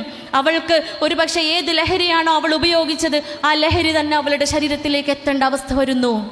പതുക്കെ പതുക്കെ ശരീരത്തെ മുഴുവനായും കാർന്ന് തിന്നും. നമ്മളൊക്കെ ടൂറ് പോണോരാ, പിക്നിക്ക് പോണോരാ, നമ്മളെ മക്കളെയും കൊണ്ട്, നമ്മളെ പ്രിയപ്പെട്ട കുഞ്ഞുങ്ങളെയും കൊണ്ട് ഡി അഡിക്ഷൻ സെൻറ്റർ ഒന്ന് സന്ദർശിക്കുക. കൗൺസിലിങ്ങിന് കുട്ടികളെ കൊണ്ടുവരുമ്പോഴേ, ഡി അഡിക്ഷന് വേണ്ടി കുഞ്ഞുങ്ങളെ കൊണ്ടുവരുമ്പോൾ ആദ്യം നമ്മൾ കൗൺസിലിംഗ് കൊടുക്കും, പിന്നെ തെറാപ്പി കൊടുക്കും, അത് കഴിഞ്ഞ് മരുന്ന് കൊടുക്കും. ഇത് മൂന്നും എഫക്റ്റീവ് അല്ലാണ്ട് വരുമ്പോൾ മാത്രം ആ ഡി അഡിക്ഷൻ സെൻറ്ററുകളിലേക്ക് പറഞ്ഞേക്കുക. കാരണം അവിടുത്തെ കാഴ്ച, അവിടെ നടക്കുന്നത്, അവിടുത്തെ അനുഭവങ്ങൾ അത്രയും ഭയാനകമാണ് പ്രിയപ്പെട്ടവരെ. സ്വബോധം നഷ്ടപ്പെട്ട് ഈ നൈമിഷിക നേരത്തേക്ക് മാത്രമുള്ള സ്വർഗത്തിന് വേണ്ടി ഉപയോഗിക്കുന്ന ഈ കെമിക്കൽസ് സ്വബോധത്തെ നഷ്ടപ്പെടുത്തി നാഡീവ്യൂഹത്തിൻ്റെ പ്രവർത്തനങ്ങളെ മന്ദീഭവിപ്പിച്ച് സ്വന്തം ശരീരത്തെ പിച്ചി ചീന്തി മാന്തി ഇല്ലാതെയാക്കുന്ന അവസ്ഥ, ചുറ്റുമുള്ള ആളുകളെ ഉപദ്രവിക്കുന്ന അവസ്ഥ, അടങ്ങി നിൽക്കാത്ത അവസ്ഥ, വിഭ്രാന്തി കാണിച്ച് ഓടി നടക്കുന്ന അവസ്ഥ. കെട്ടിയിടും നഴ്സുമാര്, നന്നായി അടിക്കും ഡോക്ടർമാര്. ശിക്ഷയല്ല പ്രിയപ്പെട്ടവരെ, ചികിത്സയാണ്. ഇങ്ങനെയാണ് ചികിത്സിക്കുന്നത്. ആ ചികിത്സാ രീതിയും അവിടെ നടക്കുന്ന അവസ്ഥകളും മക്കളേക്കൊന്ന് കൊണ്ടുപോയി കാണിച്ചു കൊടുക്കുക. ഇടയ്ക്ക് പാലിയേറ്റീവിലൊക്കെ ഒന്ന് കൊണ്ടുപോവുക കുട്ടികളെ. നമ്മൾ പോകുന്ന സമയത്ത് നമ്മുടെ മക്കളെയും പാലിയേറ്റീവിൽ കൊണ്ടുപോവുക. അവിടെ നമ്മൾ ശുശ്രൂഷിക്കുന്ന ആളുകളുണ്ട്, മനുഷ്യന്മാരുണ്ട്, ബെഡിൽ കിടക്കുന്ന പാവപ്പെട്ട രോഗികളുണ്ട്. ഈ രോഗികളെ മക്കളെ കൂടി ഒന്ന് കാണിപ്പിക്കുക, അവരുടെ കഷ്ടപ്പാട് കാണിച്ചു കൊടുക്കുക. നമ്മൾ കുഞ്ഞുങ്ങളെ കാണുന്നത് എന്താ? റീൽസും ഫോളോവേഴ്സും മാത്രം കണ്ട് നടക്കുക. ആലോചിച്ച് നോക്കി, മക്കളുടെ കോൺഫിഡൻസിൻ്റെ ഭാഗമായിട്ടുണ്ട് എന്ത്? മുഖത്ത് തേക്കുന്ന മേക്കപ്പ് പ്രോഡക്ട്സ്. ഏറ്റവും കൂടുതൽ ഇന്ന് വിറ്റഴിച്ചു പോകുന്ന പ്രോഡക്ട്സാണ് മേക്കപ്പ് പ്രോഡക്ട്സ്. മക്കളുടെ കോൺഫിഡൻസിൻ്റെ ഭാഗമാണ്. 5ാം ക്ലാസ് മുതലുള്ള ചെറിയ കുഞ്ഞുങ്ങൾ, 5ാം ക്ലാസ്സിലെ സ്കിന്ന് എന്നൊന്നും പറഞ്ഞ് ഡെവലപ്ഡ് അല്ല, സ്കിന്നിൻ്റെ വളർച്ച പൂർത്തിയായിട്ടില്ല. 18 വയസ്സാവണം ആ ത്വക്കിൻ്റെ സ്കിന്നിൻ്റെ വളർച്ച പൂർത്തിയാവണമെങ്കിൽ. അതിൻ്റെ മുൻപേ മുഖത്ത് വാരി പൊത്താണ്, അതില്ലാണ്ട് പുറത്തിറങ്ങാൻ പറ്റാത്ത അവസ്ഥ വരികയാണ്. എന്താ കാരണം? സോഷ്യൽ മീഡിയാസ്, ഒട്ടും റിയൽ അല്ലാത്ത റീൽസുകൾ. മക്കൾക്ക് പറഞ്ഞു കൊടുക്കണം, പഠിപ്പിച്ചു കൊടുക്കണം. ഉമ്മ വീട്ടിലുണ്ട് എങ്കിൽ വൈകുന്നേരം സ്കൂൾ വിട്ട് വരുമ്പോഴേ ചായ എടുത്തു തരാന് ഉമ്മാൻ്റെ കുട്ടിയെ ഇന്ന് എന്തൊക്കെയാ വിശേഷങ്ങൾ, എന്തൊക്കെയാ സ്കൂളിലെ വർത്താനങ്ങൾ എന്ന് കെട്ടിപ്പിടിച്ച് ചോദിച്ച് നെറുകയിൽ ഉമ്മ നൽകാൻ പൊന്നുമ്മ, പ്രിയപ്പെട്ട കാലിനടിയിൽ സ്വർഗം സംവിധാനിച്ച് വെച്ച പെറ്റുമ്മ വീട്ടിലുണ്ട് എങ്കിൽ അൽഹംദുലില്ലാ എന്ന് പറയാൻ മക്കളെ നമ്മൾ പഠിപ്പിച്ചു കൊടുക്കണം. അല്പമൊക്കെ നേരം വൈകി വന്നാലും, രാത്രി കുറച്ച് ഇരുട്ടിയിട്ടൊക്കെ ആയിരിക്കും വീട്ടിലെത്തുക, എന്നാലും ചോദിക്കുന്നതെല്ലാം നമുക്ക് വാങ്ങിത്തരാൻ നമ്മുടെ ആവശ്യങ്ങളെല്ലാം പൂർത്തീകരിച്ച് തരുവാൻ രാവിലെ മുതൽ വൈകുന്നേരം വരെ ചോര നീരാക്കി അധ്വാനിക്കുന്ന ഒരു മനുഷ്യനുണ്ട് പ്രിയപ്പെട്ട വാപ്പ. ആ വാപ്പ വീട്ടിലേക്ക് കയറി വരുമ്പോഴേ അൽഹംദുലില്ലാ എന്ന് പറയാൻ മക്കളെ പഠിപ്പിക്കണം. അവിടെയാണ് മക്കൾ ആനന്ദം കണ്ടെത്തേണ്ടത്. അവിടെയാണ് ഡോപ്പാമൈൻ ഉണ്ടാവേണ്ടത്. അവിടെയാണ് കുഞ്ഞുങ്ങൾക്ക് ഡോപ്പാമൈൻ ക്രഷ് ഉണ്ടായി, ഹാപ്പി ഹോർമോൺ ഉണ്ടായി, സാറ്റിസ്ഫാക്ഷൻ എന്ന് പറയുന്ന അവസ്ഥയിലേക്ക് മക്കൾ എത്തേണ്ടത്. നാർക്കോട്ടിക്സ് ഉപയോഗിച്ചിട്ടല്ല, ലഹരി ഉപയോഗിച്ചിട്ടല്ല, ഗ്യാംബ്ലിങ്ങിലൂടെയല്ല, മൊബൈൽ ഫോൺ എന്ന് പറയുന്ന ചൂതാട്ടത്തിൻ്റെ അടിസ്ഥാനത്തിലല്ല, സെക്ഷുവാലിറ്റി എന്ന് പറയുന്ന അൺഹെൽത്തി സെക്ഷുവാലിറ്റി എന്ന് പറയുന്ന ആൺകുട്ടികളും പെൺകുട്ടികളും കാട്ടിക്കൂട്ടുന്ന നെറികെട്ട ജീവിതം കൊണ്ടല്ല പ്രിയപ്പെട്ടവരെ. നമ്മൾ ശ്രദ്ധിക്കണം, നമ്മളെ കുട്ടികളാ, നമ്മളെ മക്കളാണ്. ലജ്ജയില്ല, സോറി ടു സേ, പറയാതിരിക്കാൻ വയ്യ. നമ്മളെ പെൺകുട്ടികൾക്കാണ്, നമ്മുടെ പെൺകുട്ടികൾക്കാണ് ഒട്ടും ലജ്ജ എന്ന് പറയുന്ന കാര്യം തൊട്ട് തീണ്ടാത്തത്. പണ്ടൊക്കെ എനിക്ക് ഭയങ്കര വിഷമായിരുന്നു. നിങ്ങളൊക്കെ ഇവിടെ ഇല്ലേ? നിർത്തണാ? കുറച്ചുകൂടെ പറയല്ലേ. പണ്ടൊക്കെ മൂത്തോൻ 6ാം ക്ലാസ്സിലാ, രണ്ടാമത്തോൻ 5ാം ക്ലാസ്സിൽ, ചെറുതി UKG. അപ്പോൾ 3 ആൺകുട്ടികളാന്ന് പറയുമ്പോൾ എല്ലാവരും ചോദിക്കും, ഓ പെൺകുട്ടികളില്ലല്ലേ. ഭയങ്കര സഹതാപത്തിലുള്ളൊരു ചോദ്യം ഉണ്ടല്ലോ, പെൺകുട്ടികളില്ലല്ലേ എന്ന്. ചിലരൊക്കെ എന്നെ പേടിപ്പിക്കും, എടീ എനിക്ക് എൻ്റെ കാര്യങ്ങളൊക്കെ നോക്കാനും എൻ്റെ കാര്യങ്ങൾ നോക്കാനും എനിക്ക് മനസ്സ് തുറന്ന് സംസാരിക്കാനൊക്കെ പെൺകുട്ടികളുണ്ടോയെന്ന്. അപ്പോൾ ഞാൻ ആലോചിച്ചത് എന്താണെന്നറിയോ, എൻ്റെ അമ്മായിമാർക്ക് 2 പെൺകുട്ടികളുണ്ട്. അമ്മായിമാർക്ക് മനസ്സുറക്കാൻ ഓരല്ല കിട്ടല്. അമ്മായിമാർക്ക് മനസ്സുറക്കാൻ ആരാ ഉണ്ടാവല്? ഞങ്ങൾ 3 മരുമക്കളാണ്. ഞങ്ങൾ 3 മരുമക്കളാണ് ഉണ്ടാവല് ഇല്ലേ? അപ്പം അതുപോലെ 3 മരുമക്കളെ ഇൻഷാ അല്ലാഹ് പടച്ചോൻ ആയുസ്സും ആരോഗ്യമൊക്കെ തന്നിട്ടുണ്ടെങ്കിൽ വരുമല്ലോ, ആ മരുമക്കളെ മകളായി കാണാമല്ലോ എന്നൊക്കെ സമാധാനിക്കലുണ്ട്. പക്ഷേ ഇപ്പോൾ എന്നിരുന്നാലും പെൺകുട്ടികളില്ലാത്തതിൻ്റെ വേദന മനസ്സിലുണ്ടായിരുന്നുവെങ്കിൽ ഇന്ന് മാറി പ്രിയപ്പെട്ടവരെ. പെൺകുട്ടികളെ തരാത്തിന് അൽഹംദുലില്ലാ എന്ന് ഞാൻ പറയാറുണ്ട് പല ദിവസങ്ങളിലും ക്ലിനിക്കിൽ ഞാൻ പറയും, പടച്ചോനെ ഇങ്ങനത്തെ ഒരു പെൺകുട്ടി എനിക്ക് തരാത്തതിന് അൽഹംദുലില്ലാ എന്ന്. കാരണം എന്താണെന്നറിയോ, ഒരിക്കലും കാണാൻ പറ്റാത്ത രൂപത്തിൽ അവളെയും അവളുടെ കാമുകനെയും കാണാണ് വാപ്പ. +1 പഠിക്കുന്ന മോളെയും അവൾ പ്രേമിക്കുന്ന അവളുടെ കാമുകനെയും വാപ്പ കണ്ടു. വാപ്പക്ക് അറ്റാക്ക് വരികയാണ്. എന്തെല്ലാം പ്രതീക്ഷയിൽ വളർത്തി വലുതാക്കുന്ന മക്കളാ പ്രിയപ്പെട്ടവരെ. നമ്മുടെ ഇഷ്ടങ്ങളെ പോലും മറന്നുകൊണ്ട്, നമ്മുടെ സുഖ സൗകര്യങ്ങളെ പോലും മറന്നുകൊണ്ട് മക്കളെ സ്നേഹിക്കുന്നവരാ മാതാപിതാക്കൾ. അങ്ങനെ വളർത്തി വലുതാക്കുന്ന വാപ്പ കാണാണ് ഈ കുട്ടിയെ. ഉടനെ വാപ്പാക്ക് അറ്റാക്ക് വന്നു. ഹോസ്പിറ്റലിൽ ആൻജിയോപ്ലാസ്റ്റി കഴിഞ്ഞ് വെന്റിലേഷനിൽ കിടക്കുമ്പോഴാണ് കുട്ടീനെ കൊണ്ട് ആങ്ങളമാർ കൗൺസിലിങ്ങിന് വരുന്നേ. ക്ലിനിക്കിലെത്തി ഞാൻ അവളോട് ചോദിച്ചു, നീ കാരണമല്ലേ മോളെ? ഏറ്റവും സ്നേഹമുള്ള ഭൂമിയിൽ നിനക്ക് എത്ര നന്മ വരുമ്പോഴും നിന്നേക്കാളേറെ സന്തോഷിക്കുന്ന, നിനക്ക് സങ്കടം വരുമ്പോൾ നിന്നേക്കാളേറെ സങ്കടപ്പെടുന്ന പ്രിയപ്പെട്ട വാപ്പ കാർഡിയാക് അറസ്റ്റ് വന്ന് അറ്റാക്ക് വന്ന് വെന്റിലേറ്ററിൽ കിടക്കുക. ഈ കാരണമല്ലേ എന്ന് ചോദിച്ചപ്പോൾ ആ കുട്ടി പറയാ, മരിച്ചിട്ടൊന്നുമില്ലല്ലോ എന്ന്. ആ കുട്ടി ചോദിച്ച ചോദ്യം എന്താ? മരിച്ചിട്ടൊന്നുമില്ലല്ലോ എന്ന്. ഞാൻ കൗൺസിലിംഗ് അവിടെ അവസാനിപ്പിച്ചു. ഒന്നുമില്ല, ഇനി എനിക്കൊന്നും തുടർന്ന് പറയാനില്ല എന്ന് പറഞ്ഞിട്ട് ഞാൻ പറഞ്ഞേക്കാണ്. കാരണം നിങ്ങളെപ്പോലെയുള്ള ഒരു മനുഷ്യൻ തന്നെയല്ലേ, പച്ചയായ മാംസവും വിചാരങ്ങളൊക്കെ ഉള്ളൊരു മനുഷ്യൻ തന്നെയാണ് ഞാനും. ഉള്ളിങ്ങനെ പെടഞ്ഞു പോവായിരുന്നു, ഉള്ളിങ്ങനെ തളർന്നു പോവായിരുന്നു പ്രിയപ്പെട്ടവരെ. പിന്നെ ആ കുട്ടിയോട് സംസാരിക്കാനുള്ള മനക്കരുത്ത് എനിക്ക് ഉണ്ടായിരുന്നില്ല. ഞാൻ ആ ഒരു സെഷൻ അവിടെ അവസാനിപ്പിച്ചു. അവളോടൊന്നും പറയാനില്ല. കാലം തന്നെയാണ് സത്യം. ബാക്കി ആരും കാണിച്ചു കൊടുത്തോളൂ, കാലം കാണിച്ചു കൊടുത്തോളൂ. ഡിവോഴ്സ് എന്ന് പറഞ്ഞാൽ വസ്ത്രം മാറുന്ന പോലെ അല്ലേ ഈ കാലഘട്ടത്തിൽ? വസ്ത്രം മാറുന്ന പോലെ ഡിവോഴ്സ്. ഒന്ന് പറഞ്ഞ് രണ്ടാമത്തിന് ഡിവോഴ്സാ, ഒന്നങ്ങോട്ട് പിരിഞ്ഞാ, എന്നാ ഈ എന്നോട് ഒഴിവാക്കിക്കളാ, എന്നാൽ ഞാൻ എന്നോട് ഒഴിവാക്കട്ടെ. മക്കൾക്ക് ഈ വാക്കിന് ഒരു സീരിയസ്നെസ്സും ഇല്ല, ഒരു ഗൗരവവും ഇല്ലാതെ ഉപയോഗിക്കുന്ന ഒരു വാക്കാണ് ഡിവോഴ്സ്. അവസാനം ആഘോഷിക്കുക എങ്ങ് കേക്ക് മുറിച്ചിട്ടേ ഇല്ലേ, happy divorce days, happy divorce lifes എന്നൊക്കെ പറഞ്ഞിട്ട് കേക്ക് മുറിച്ച് ആഘോഷിക്കുക. എന്ത്? പടച്ചോൻ്റെ അറച്ച് വിറക്കുന്ന കർമ്മം, അള്ളാഹുവിനെ ഏറ്റവും വെറുക്കുന്ന, പടച്ചോനെ ഏറ്റവും വെറുക്കുന്ന ഹലാലായ കർമ്മം. ആ കർമ്മത്തെ കുറിച്ച്, ആ കർമ്മം നടന്നതിൻ്റെ പേരിൽ കേക്ക് മുറിച്ച് കട്ട് ചെയ്ത് ആഘോഷിക്കുന്ന നമ്മുടെ പെൺകുട്ടികളും ആൺകുട്ടികളും ഉണ്ടായിട്ടുണ്ട് എങ്കിൽ എന്തുകൊണ്ടെന്ന് നമ്മൾ ചിന്തിക്കണം. നമ്മൾ ആവരുത് കാരണക്കാര്. കാരണം പുറത്തവർ കാണുന്നത് ഇതൊക്കെയാണ് പ്രിയപ്പെട്ടവരെ. മൊബൈൽ ഫോൺ തുറന്നാൽ കാണുന്നത് ലിവിങ് ടുഗദറാ, ഡേറ്റിംഗ് ആണ്, കൊഹിബിഷനാണ്, കല്യാണം കഴിക്കണ്ട, ഉത്തരവാദിത്തങ്ങളില്ല, ഒന്നും അറിയണ്ട. ഈ രൂപത്തിൽ ജീവിക്കുന്ന ജീവിതങ്ങളെ അവർ കണ്ടുമുട്ടുമ്പോൾ വീട്ടിൽ കാണുന്നുണ്ട് രാവിലെ മുതൽ വൈകുന്നേരം വരെ അടുക്കളയിൽ കിടന്ന് പണിയെടുത്ത് കഷ്ടപ്പെടുന്ന ഉമ്മ. എങ്ങനെയാണ് മകൾ മനസ്സിലാക്കിയത് ഉമ്മ കഷ്ടപ്പെടുകയാണെന്ന്? ഉമ്മയുടെ വായിൽ നിന്നും വന്നു പോവരുത് പ്രിയപ്പെട്ടവരെ. എൻ്റെ വാപ്പാനെ കെട്ടുന്ന് തുടങ്ങിയതാണ് എൻ്റെ ദുരിതമെന്ന്. വാപ്പാൻ്റെ വായിന്ന് വന്നു പോവരുത്, എൻ്റെ അമ്മാനെ കെട്ടി അന്ന് മുതൽ എൻ്റെ കഷ്ടകാലം തുടങ്ങിയെന്ന്. പണ്ടത്തെ കുട്ടികൾ ഞാനൊക്കെ ആയിരുന്നെങ്കിൽ ചിലപ്പം കേട്ട് നിൽക്കും, 18, 19 ആകുമ്പോൾ പിന്നെ കെട്ടുകയും ചെയ്യും. ഇപ്പോഴത്തെ കുട്ടികൾക്ക് ബുദ്ധി കൂടുതലാണ്. ആരെങ്ങളോട് കെട്ടാൻ പറഞ്ഞു എന്ന് ചോദിക്കും. എന്താ ചോദിക്കുക? ആരെ നിങ്ങളോട് കെട്ടാൻ പറഞ്ഞു എന്ന്. ഇപ്പം പുറത്ത് ഇത്രയും മനോഹരമായ ലിവിങ് ടുഗദർ കാണുമ്പോൾ ലിവിങ് ടുഗദറിൻ്റെ ഒരു രസം എന്താ? ലിവിങ് ടുഗദർ എന്താണെന്ന് അറിയില്ല നിങ്ങൾക്ക്? നിങ്ങളെ കെട്ടണ്ട, ചായയും കടിയൊന്നും ഉണ്ടാക്കി കൊടുക്കണ്ട. ഓനൊരു ബ്രെഡ് ഓംലെറ്റ് ഉണ്ടാക്കി തിന്നും, ഓളൊരു ബ്രെഡ് ഓംലെറ്റ് ഉണ്ടാക്കി തിന്നും. ഓന് ഇഷ്ടമുള്ള ചായ ഉണ്ടാക്കുക, ഓൾക്ക് ഇഷ്ടമുള്ള ചായ ഉണ്ടാക്കുക. ഓൻ്റെ റൂം മാത്രം വൃത്തിയാക്കുക, ഓളോളെ റൂം മാത്രം വൃത്തിയാക്കുക. അവനാൻ്റെ കാര്യം നോക്കി പോവുക. ഒരുമിച്ച് എന്തൊക്കെയാണോ ചെയ്യേണ്ടത് അതൊക്കെ ചെയ്യുകയും ചെയ്യുക. മതിയാവുമ്പോൾ ഇട്ട് പോവുകയും ചെയ്യുക. അതാണ് അതിൻ്റെ ഏറ്റവും ഹൈലൈറ്റ് കേട്ടോ. മതിയായി എന്ന് തോന്നുമ്പോൾ ടാറ്റാ എന്ന് പറഞ്ഞ് പോരുകയും ചെയ്യാം. That is what is called living together. മടുക്കുമ്പോൾ നിർത്തി പോരാന്ന്.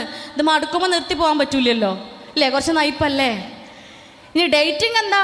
കുറച്ചും കൂടെ അഡ്വാൻസ്ഡ് ആണ് ഡേറ്റിംഗ് ആപ്ലിക്കേഷൻസ് കൊണ്ട് നമ്മളെ നാട്ടിൽ അരികെ എന്ന് പറയും. മലയാളത്തിലുള്ള ഡേറ്റിംഗ് ആപ്ലിക്കേഷൻ്റെ പേരാണ് അരികെ. ഫോണൊക്കെ ഒന്ന് നോക്കുക, അരികെയൊക്കെ ഉണ്ടോയെന്ന്. നമ്മളൊരു ഇൽമ എത്രയാണെന്നറിയും നിങ്ങൾക്ക്? നമ്മൾ ഉമ്മയും വാപ്പിക്കായി നടക്കുമല്ലോ, എന്തോരം ഇൽമാന്നറിയാം നമുക്ക്. ഒരു ഉമ്മ വന്നിട്ട് എൻ്റെ അടുത്ത് ക്ലിനിക്കിൽ വന്ന് പറഞ്ഞതാ, പ്രിയപ്പെട്ടവർ ഇതൊക്കെ പറയുന്നത് എന്തിനാണെന്നറിയോ? അവരുടെ സമ്മതത്തോട് കൂടിയിട്ട് എന്നെ പോലെയുള്ള ഉമ്മമാരെയും അപ്പമാരെയൊക്കെ കാണുമ്പോൾ ഇത് പറയുന്നത് നമ്മളിങ്ങനെ ചതിക്കപ്പെടാൻ പാടില്ല. അവരുടെ പോലെ നമ്മൾ ചതിക്കപ്പെടരുത്, നമ്മൾ പറ്റിക്കപ്പെടരുത്. ആ ഉമ്മ മകളെ കൗൺസിലിങ്ങിന് കൊണ്ടുവന്നിരുന്നു നേരത്തെ. കുറച്ച് കാലം കഴിഞ്ഞിട്ട് 2-3 മാസം കഴിഞ്ഞിട്ട് വീണ്ടും വരിക. വെറുതെ വന്നതാ. വന്നിട്ട് എൻ്റെ അടുത്ത് പറഞ്ഞു, മോളിപ്പോൾ നല്ല മിടുക്കിയാട്ടോ ഡോക്ടറെ, മോളിപ്പോൾ നല്ല കുട്ടിയാ, ഓക്കിപ്പോൾ ചാറ്റിങ്ങും കാര്യങ്ങളൊന്നും ഇല്ല, ഒരു ചാറ്റിങ്ങും ഒന്നുമില്ല. എൻ്റെ ഫോൺ നോക്കൂ എന്ന് പറഞ്ഞിട്ട് ഫോൺ കാണിച്ചെന്നു. എന്നിട്ട് അതിൽ അരികെ എന്ന് പറഞ്ഞൊരു ആപ്ലിക്കേഷൻ ഉണ്ടായിരുന്നു.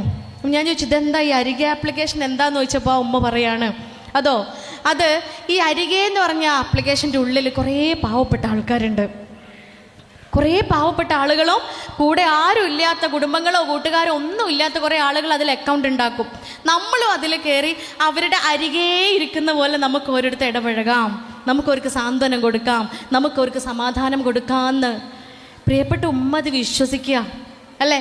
എന്നെപ്പോലെയുള്ള നമ്മളെപ്പോലെയുള്ള ഉമ്മമാരത് വിശ്വസിക്കുകയാണ്. പ്രിയപ്പെട്ടവരെ, നമ്മൾ മനസ്സിലാക്കണം, മക്കളുടെ പ്രായം ചെറുതാണ്. 19-23 ഇടയിൽ അവരുടെ ഫ്രണ്ടൽ ലോബ് പൂർണ്ണ വളർച്ച എത്തുള്ളൂ. ഈ തലച്ചോറ് പൂർണ്ണ വളർച്ചയിൽ എത്തിയാലേ യുക്തിഭദ്രമായിട്ട് ചിന്തിക്കാൻ അവർക്ക് സാധിക്കുകയുള്ളൂ. തെറ്റെന്താണ്, ശരി എന്താണ്, എന്ത് ചെയ്യണം, എന്ത് ചെയ്യരുത് എന്ന ചിന്തയിലേക്ക് പോലും അവരെത്തുകയുള്ളൂ. അതിൻ്റെ മുമ്പെയാണ് ഇതൊക്കെ സംഭവിക്കുന്നത്. അതുകൊണ്ട് മക്കളെ കുറ്റപ്പെടുത്തല്ല, നമ്മൾ അപ്ഡേറ്റഡ് ആവുക. ഒരുമ്മ വന്നിട്ട് പറഞ്ഞത്, എൻ്റെ ഫോണിൽ ഒരു ആപ്ലിക്കേഷനും ഇല്ല, ഇൻസ്റ്റാഗ്രാമൊക്കെ അന്ന് ഒഴിവാക്കിയതാണ് ഉള്ളതെന്ന്. ശരിയാ, ഒറ്റ നോട്ടത്തിൽ ഇൻസ്റ്റാഗ്രാം കാണൂല. കുറച്ചും കൂടെ ബുദ്ധി വൈഭവത്തോടു കൂടി കഴിഞ്ഞപ്പോൾ കണ്ടത് എന്താണെന്നറിയോ? ആ ഉമ്മയും വാപ്പയും ഒരു മഹലൂക്കും കാണാതെ ആ മൊബൈൽ ഫോണിൻ്റെ ഉള്ളിൽ 4 ഇൻസ്റ്റാഗ്രാം അക്കൗണ്ട് ഉണ്ട്. 4 അക്കൗണ്ടിലൂടെ 40-ലേറെ ആൺകുട്ടികളോട് ഈ പെൺകുട്ടി ചാറ്റ് ചെയ്യുന്നുണ്ട്. നമുക്ക് കണ്ടുപിടിക്കാൻ പറ്റുന്നില്ല പ്രിയപ്പെട്ടവരെ, നമുക്ക് ബുദ്ധിയില്ല. ഡിജിറ്റലി നമ്മൾ ഇല്ലിറ്ററേറ്റഡ് ആണ്, പൊട്ടന്മാരാണ്. അതുകൊണ്ട് പഠിക്കാൻ ശ്രമിക്കുക. മക്കൾക്ക് മാതൃക കാണിക്കണമെങ്കിൽ ലഹരി ഉപയോഗിച്ചോ എന്ന് അറിയാൻ വേണ്ടിയിട്ട്, മകന് ലഹരി ഉപയോഗിച്ചിട്ടുണ്ടോ എന്ന് അറിയാൻ വേണ്ടിയിട്ട് കയറി വരുമ്പോൾ കെട്ടിപ്പിടിച്ച് ഉമ്മ കൊടുക്കുന്ന അമ്മ പറഞ്ഞത്, അവൻ്റെ വായ മണക്കുണ്ടോ എന്ന് അറിയാനേ. എന്നിട്ട് ആ ഉമ്മ പറയുക, എന്നും ചോക്ലേറ്റും സ്ട്രോബെറിയും മാത്രം മണക്കലെന്ന്. ആ ഉമ്മക്കറിയില്ല, അമ്മാൻ്റെ വിചാരം എന്താ, കുട്ടി ചോക്ലേറ്റും സ്ട്രോബെറിയും തിന്ന് വരുന്നതാന്നാ. പ്രിയപ്പെട്ടവരെ, പണ്ടത്തെ കള്ളിൻ്റെയും കഞ്ചാവിൻ്റെയും മണവും ഫ്ലേവറും ഒന്നും ഉള്ള ഡ്രഗ്സ് അല്ല ഇന്നുള്ളത്. ഇപ്പം കാലത്തിനനുസരിച്ചുള്ള സീസണലായിട്ടുള്ള ഫ്രൂട്ട്സിൻ്റെ ഫ്ലേവറിലുള്ള ഫ്രാഗ്രൻസിലുള്ള ഡ്രഗ്സ് അവൈലബിളാണ്. ചോക്ലേറ്റിൻ്റെ, സ്ട്രോബെറിയുടെ, മാങ്ങേൻ്റെ, പൈനാപ്പിളിൻ്റെ, ഇതിൻ്റെയൊക്കെ മണത്തിലും ഫ്രാഗ്രൻസിലും ഫ്ലേവറിലും ഒക്കെയുള്ള ഡ്രഗ്സാണ് ഇന്ന് മക്കൾ ഉപയോഗിക്കുന്നത്. നമ്മളത് മണത്തിട്ട് പാവൻ്റെ കുട്ടി മാങ്ങ തിന്ന് വന്നതാണെന്ന് വിചാരിച്ച് തള്ളിക്കളയരുത്. ആട്ടം നോക്കണ്ട, ഇപ്പോഴത്തെ ഡ്രഗ്സിനൊന്നും ആടൂല്ല. കണ്ണിന് ചുമപ്പ് നോക്കണ്ട, ഡ്രഗ്സിനൊന്നും ചുമക്കുന്ന കളറും ഉണ്ടാവില്ല. വിത്തൗട്ട് സിംറ്റംസ്, ഒരു സിംറ്റംസും ഇല്ലാതെ, ഒരു ലക്ഷണങ്ങളും ഇല്ലാതെയാണ് ഇപ്പോഴത്തെ ഡ്രഗ്സ് ഉള്ളത്. ഒരു ഉമ്മ കൊണ്ടുവന്നത്, കുട്ടിൻ്റെ മേല് മുഴുവൻ കൊതുകടിച്ച് മുറിവാവുകയാണല്ലോ. നിർത്തണോ? വേണ്ടേ? എനിക്ക് പോണട്ടെ, ഇടക്കര എൻ്റെ വരാ. അപ്പോൾ കുട്ടിൻ്റെ മേല് മുഴുവന് കൊതുകടിച്ചിട്ട് മുറിവാവുകയാണ് എന്നാ ഒന്ന് പരിശോധിക്കണമല്ലോ എന്ന് എനിക്കും തോന്നി. എന്ത് മരുന്ന് കൊടുത്തിട്ടാണ് ഈ കൊതുകിനെ തുരുത്താൻ പറ്റുമെന്നൊന്ന് അറിയണമല്ലോ. കുട്ടീനെ കൊണ്ടുവരാൻ പറഞ്ഞ് നോക്കുമ്പോൾ ഇവൻ എന്നും സ്കൂളിൽ നിന്ന് വരുമ്പോൾ മേത്ത് സ്റ്റിക്കർ ഒട്ടിച്ചിട്ടാണ് വരണേ. സ്കൂളിൽ ഒരു പ്രത്യേക തരം കൊതുകുണ്ട് പോലും. ആ കൊതുകടിച്ചിട്ട് മുറിവാക്കി സ്റ്റിക്കർ ഒട്ടിക്കുകയാണെന്ന്. പ്രിയപ്പെട്ടവർ, ആ സ്റ്റിക്കർ ഒന്ന് പൊളിച്ചു നോക്കാനുള്ള ബുദ്ധി പോലെ അമ്മക്ക് തോന്നിയില്ല. അത്രയേറെ വിശ്വാസം അമ്മക്ക് നമ്മളെ കുട്ടികളെ, അത്രയേറെ വിശ്വാസമാണ്, അല്ലെങ്കിൽ അത്രയേറെ വിവരമില്ലായ്മയാണ് നമുക്ക് എന്ന് വേണമെങ്കിൽ പറയാം. ഈ കുട്ടി സ്കൂളിൽ പോയി ചെയ്യുന്നത് എന്താ? ശരീരത്തിൽ മുറിവുണ്ടാക്കുക, ബ്ലേഡ് വെച്ചിട്ട് സ്കിന്ന് കട്ട് ചെയ്യും, മസിൽ കട്ട് ചെയ്യും, അതിൻ്റെ ഉള്ളിൽ സിന്തറ്റിക് ഡ്രഗ്സ് ഇട്ട് കൊടുക്കും, പൗഡേർഡ് ഫോമിലുള്ള ഡ്രഗ്സ് ഇട്ട് കൊടുക്കും, അതിൻ്റെ മുകളിൽ സ്റ്റിക്കർ ഒട്ടിക്കും. ഓനും കാണുന്നത് ഈ സ്വർഗ. ഏത് 6ാം ക്ലാസ്സിൽ പഠിക്കുന്ന കുട്ടി കൂൾ ഉപയോഗിച്ചപ്പം കണ്ട സ്വർഗല്ലേ? കുറച്ച് നേരം മാത്രമുള്ള സ്വർഗം. അത് കഴിഞ്ഞാൽ കാണാൻ പോകുന്നൊരു നരകമുണ്ട് പ്രിയപ്പെട്ടവരെ. അത് മക്കൾക്ക് നമ്മൾ പറഞ്ഞു കൊടുക്കണം, കാണിച്ചു കൊടുക്കണം. അതിന് നമ്മൾ അപ്ഡേറ്റഡ് ആവേണ്ടതുണ്ട്. എത്ര കഷ്ടപ്പാടുണ്ടല്ലേ ആ സ്വർഗത്തിന് വേണ്ടി. നമ്മളെത്ര നയിക്കുന്നുണ്ട്, നമ്മൾ എത്ര കഷ്ടപ്പെടുന്നുണ്ട് ആ സ്വർഗത്തിന് വേണ്ടിയിട്ട്. ആലോചിച്ച് നോക്കി, ഈ പെയ്യുന്ന മഴയത്തും ഏത് തണുപ്പത്തും പുതച്ചു മൂടി AC ഇട്ട് കിടന്നുറങ്ങുമ്പോഴേയിരിക്കും പള്ളിയിൽ നിന്ന് ബാങ്ക് വിളി കേൾക്കുക.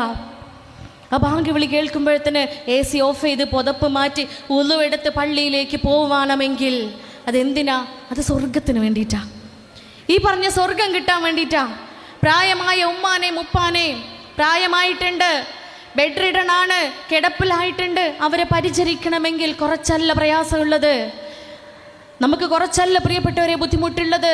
പുറത്തിറങ്ങാൻ പറ്റൂല, ഒരു കല്യാണത്തിനോ സൽക്കാരത്തിനോ പോകാൻ പറ്റൂല. നമ്മൾ ആനന്ദങ്ങളും ആഹ്ലാദങ്ങളും ഒക്കെ മാറ്റി വെക്കേണ്ടി വരും.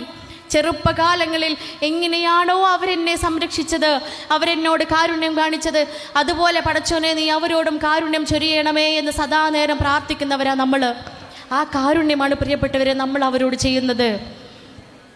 ആ സ്നേഹമാണ് നമ്മൾ അവർക്ക് തിരിച്ചു നൽകുന്നത്. ഇതെന്തിനാ? കാലിൻ്റെ അടിയിൽ സ്വർഗം അവിടെയുള്ളൂ, നമുക്കറിയാം. വേറെ എവിടുന്ന് ആ സ്വർഗം കിട്ടൂല.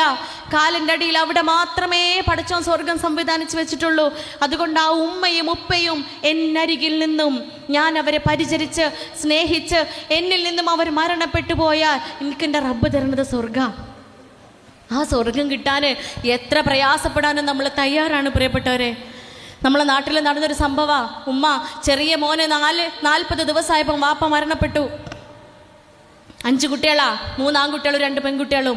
മക്കൾ 5 പേരെയും ആ ഉമ്മ ജോലിയെടുത്ത് കഷ്ടപ്പെട്ട് പണിയെടുത്ത് വളർത്തി വലുതാക്കി. 5 പേര് മാഷാ അല്ലാഹ് അൽഹംദുലില്ലാഹ് വലിയ ഉദ്യോഗസ്ഥരായി മാറി. ഒരു ദിവസം ഉമ്മാക്ക് പ്രായമാവാണ്. ഉമ്മ വഴുതി വീണ് കാല് രണ്ടും അനക്കാൻ പറ്റാത്ത അവസ്ഥയായി. ഉമ്മാൻ ആര് നോക്കും? ഉമ്മാക്ക് സ്വന്തം കാര്യം ചെയ്യാൻ പറ്റുന്നില്ല. ഒരാൾ നോക്കണം ഉമ്മാനെ. പരസഹായമില്ലാതെ ഒന്നും ചെയ്യാൻ കഴിയാത്ത അവസ്ഥ വന്നു. മക്കൾ കൂടിയിരിക്കുകയാണ്, ചർച്ച ചെയ്യാണ്. ഉമ്മാൻ ആര് നോക്കും? നമുക്ക് ഡിവൈഡ് ചെയ്യാം. ഓരോ മാസം ഓരോ വീട്ടിൽ നിൽക്കട്ടെ ഉമ്മ. അങ്ങനെ ഓരോ മാസം ഓരോ വീട്ടിൽ ഇങ്ങനെ കഴിച്ചു കൂടുക. 28-ാം തീയതി ആകുമ്പോൾ ഉമ്മാൻ്റെ ഡ്രസ്സും മറ്റുമൊക്കെ കീസിൽ മടക്കി വെച്ച് കാത്തിരിക്കും. അടുത്ത മോനെ അല്ലെങ്കിൽ അടുത്ത മോളെ കാത്തിരിക്കും. അടുത്ത ആളുടെ ഊഴം കാത്തിരിക്കും ഉമ്മ. അങ്ങനെ ഒരു ദിവസം മകൻ്റെ വീട്ടിലിരിക്കെ മകളാണ് കൊണ്ടുപോകേണ്ടത്. മകൾ 30-ാം തീയതി വിളിച്ചിട്ട് ആങ്ങളിനോട് പറയാണ്, ഈ മാസം ഞാൻ വരുന്നില്ല കേട്ടോ, എനിക്ക് കുറച്ച് ദിവസത്തെ തിരക്കുണ്ട്, 2 ദിവസം കഴിഞ്ഞിട്ട് ഉമ്മാനെ കൊണ്ടുപോവാം. 2 ദിവസത്തെ കാര്യമല്ലേ, 2 ദിവസം ക്ഷമിച്ച്. 2-ാമത്തെ ദിവസം രാത്രി അവൻ വിളിച്ചോളെ, എടി നാളെ ഈ വരൂലേ ഉമ്മാനെ കൊണ്ടുവരാൻ?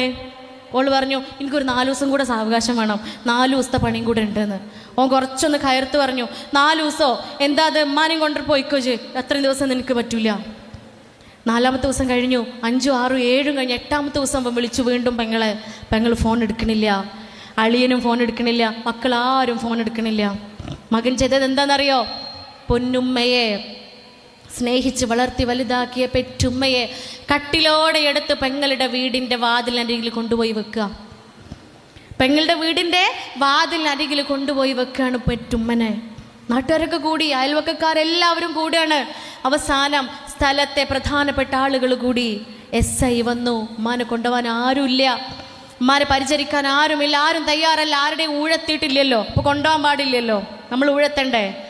അവസാനം SI പറയാണ്, അമുസ്ലിമായിരുന്ന ഒരു ഹിന്ദു മതവിശ്വാസിയായിരുന്ന ആ SI പറയാണ്, ഞാൻ കൊണ്ടുപോയിക്കോളാം ഉമ്മാനെ. അങ്ങനെ അദ്ദേഹം കൊണ്ടുപോയി. അദ്ദേഹം ഒരാഴ്ചയും കൂടെ അദ്ദേഹത്തിന് ഉമ്മാനെ നോക്കേണ്ടി വന്നിട്ടുള്ളൂ. ഒരാഴ്ച കഴിഞ്ഞപ്പോൾ ഉമ്മ മരണപ്പെടുകയാണ്. ഇതൊക്കെ തോന്നുന്നുണ്ടാവും ഇതൊക്കെ ഇപ്പോൾ നടക്കുമെന്നില്ലേ? പ്രിയപ്പെട്ടവരെ, വണ്ടൂർ എന്ന് പറഞ്ഞ സ്ഥലത്ത് നടന്ന ഒരു കഥയാണിത്. വർഷങ്ങൾക്ക് മുൻപേ സംഭവിച്ച ഒരു കഥയാണിത്, സംഭവമാണ്.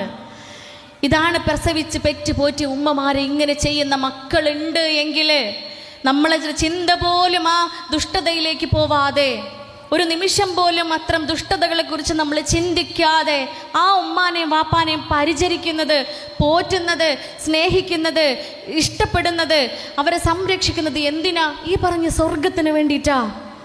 അയൽപക്കക്കാരെ നമ്മൾ സ്നേഹിക്കുന്നത്, ഞാൻ എന്നെ സ്നേഹിക്കുന്നത് പോലെ എൻ്റെ അയൽപക്കക്കാരനെയും സ്നേഹിക്കുന്നത് വരെ ഞാൻ വിശ്വാസിയാവുകയില്ല, എങ്കിലേ എനിക്ക് സ്വർഗം കിട്ടുകയുള്ളൂ എന്ന മഹത് വചനം ഓർത്തുകൊണ്ടാ അവരെ ഞാൻ സ്നേഹിക്കുന്നത്. ഞാൻ കഷ്ടപ്പെട്ടുണ്ടാക്കിയ എൻ്റെ സമ്പത്ത്, എൻ്റെ ധനം എനിക്ക് മാത്രം ആസ്വദിക്കുവാൻ, എനിക്കും എൻ്റെ കുടുംബത്തിനും ആസ്വദിക്കുവാനുള്ള ആ ധനത്തിൽ നിന്നും ആ സമ്പത്തിൽ നിന്നും ഇടത് കൈ പോലും അറിയാതെ മറ്റൊരാൾക്ക് നൽകണമെങ്കിൽ പ്രിയപ്പെട്ടവരെ, വലിയ ഹൃദയ വിശാലത ഉണ്ടാവേണ്ടതുണ്ട്. ചെറിയൊരു കാര്യമല്ല. ആ ഹൃദയ വിശാലതയിലേക്ക് ഞാൻ എത്തുന്നത് ഈ പറഞ്ഞ സ്വർഗത്തിന് വേണ്ടിയിട്ടാ.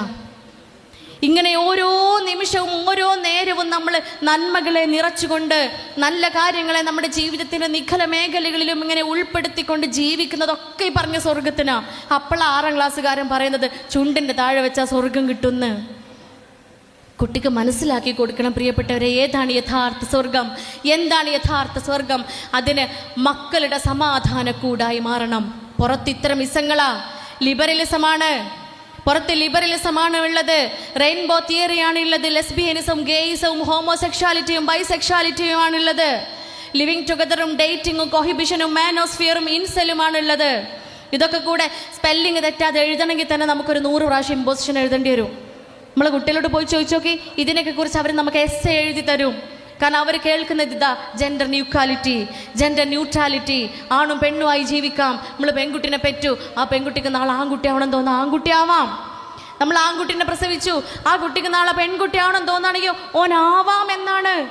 അതിനെയൊക്കെ ചെറുത്ത് നിൽക്കണമെങ്കിൽ, അതിനെയൊക്കെ പിടിച്ചു നിൽക്കണമെങ്കിൽ അതിനെതിരെ സംസാരിക്കുന്ന ആളുകൾ നമ്മളോടൊപ്പം വേണം. അതിനാണ് ഇത്തരം സംഘടനകളെ നമ്മൾ ചേർത്ത് പിടിക്കുന്നത്. ഇവരൊക്കെ നമ്മളുടെ കൂടെ ഉണ്ടാവുള്ളൂ. കാലിനടിയിലെ മണ്ണിങ്ങനെ ഒഴുകിപ്പോവുന്നത് നമ്മൾ ശ്രദ്ധിക്കുക.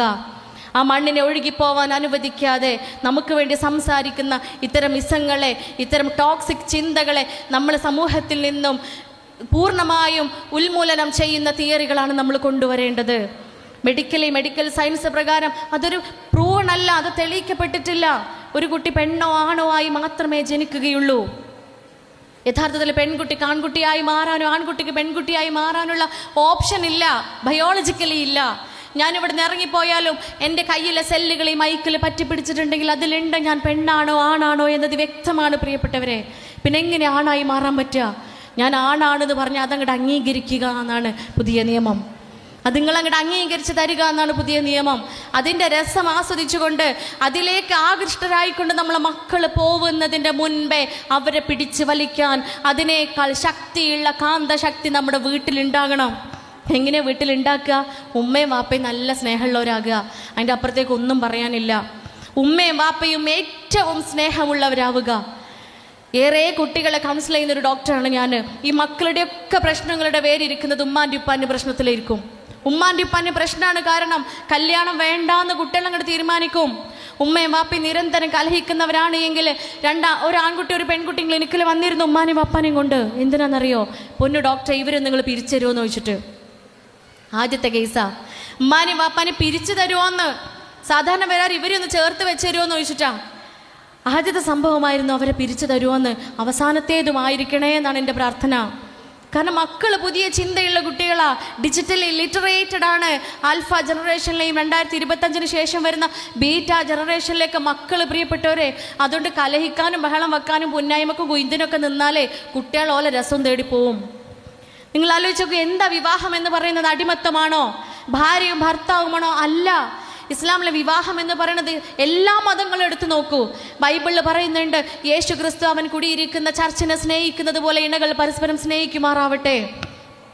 ഹിന്ദുയിസത്തിൽ പറയുന്നുണ്ട്, ലക്ഷ്മി ദേവി ശ്രീകൃഷ്ണന് കുടിക്കാൻ തിളച്ച പാല് കൊടുക്കുന്ന സമയത്ത് ശ്രീകൃഷ്ണൻ ഉരുകി ഇല്ലാതെയാവുക. ശ്രീകൃഷ്ണന്റെ പ്രിയപ്പെട്ടവളാണ് രാധ. രാധയും അവിടെ ഉരുകി ഇല്ലാതെയാവുന്നുണ്ട്. അവരുടെ സ്നേഹത്തെയാണ് അവിടെ ഡിനോട്ട് ചെയ്യുന്നത്, അവിടെ നമുക്ക് മുമ്പിൽ കാണിച്ചു തരുന്നത്. പരിശുദ്ധ ഖുർആനിൽ പറയുന്നത് എന്താ? നിങ്ങൾ പരസ്പരം ആനന്ദിക്കുവാനും ആഹ്ലാദിക്കുവാനും സംതൃപ്തി അടയുവാനും വേണ്ടി നിങ്ങളെ ഞാൻ ഇണകളാക്കി സൃഷ്ടിച്ചിരിക്കുന്നു. ആ സ്നേഹമാണ്, ആ ഇണക്കാണ്, ആ സംതൃപ്തിയും ആ സമാധാനവുമാണ് മക്കൾ കാണേണ്ടത്. അതുകൊണ്ടല്ലേ പ്രവാചകർ പറഞ്ഞത്, നിങ്ങൾ മക്കൾക്ക് മുൻപിൽ വെച്ച് സ്നേഹം പ്രകടിപ്പിക്കുക, മക്കൾക്ക് മുൻപിൽ വെച്ച് പരസ്പരം വായിലേക്ക് ഭക്ഷണം വെച്ചു കൊടുക്കുക. അസലായില്ലേ? എന്നാൽ ഇല്ലേ, ക്ലാസ് കഴിഞ്ഞ് ഇറങ്ങിയപ്പോൾ ഇത്തിരി പ്രായമായ ഒരു ഉപ്പ ചോദിച്ചതാ, അല്ല മോളെ, തന്നെ പോലെ പോകുന്ന മക്കളെ മുമ്പ് നിന്നാണോ പരസ്പരം അങ്ങോട്ടും ഇങ്ങോട്ടും ഭക്ഷണം വാരി കൊടുക്കണത് എന്ന്. പുരയിൽ വാരി കൊടുത്തിട്ടില്ലെങ്കിൽ അതിലേക്കാൾ വലിയ വാരിക്കൊടുക്കൽ ഒരു പുറത്ത് കാണുന്നുണ്ട്. അതല്ലേ പ്രശ്നം. അതിനേക്കാൾ വലിയ സ്നേഹപ്രകടനങ്ങൾ പുറത്ത് കാണുന്നുണ്ട്. വീട്ടിൽ നിന്ന് നമ്മൾ കെട്ടിപ്പിടിച്ച് മക്കൾക്ക് ഉമ്മ കൊടുത്തിട്ടില്ലെങ്കിൽ ഇത് ഹോൾസെയിലായിട്ട് പുറത്ത് കിട്ടാണ്ട് പ്രിയപ്പെട്ടവരെ.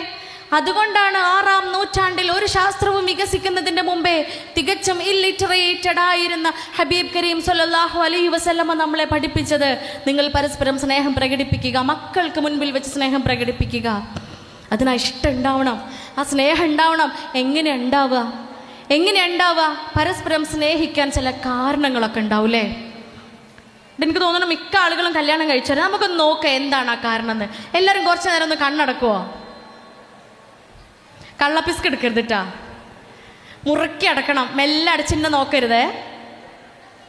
ഓക്കെ, ഇവിടെ ഇരിക്കുന്ന എല്ലാവരും കണ്ണടച്ചിട്ടുണ്ട്.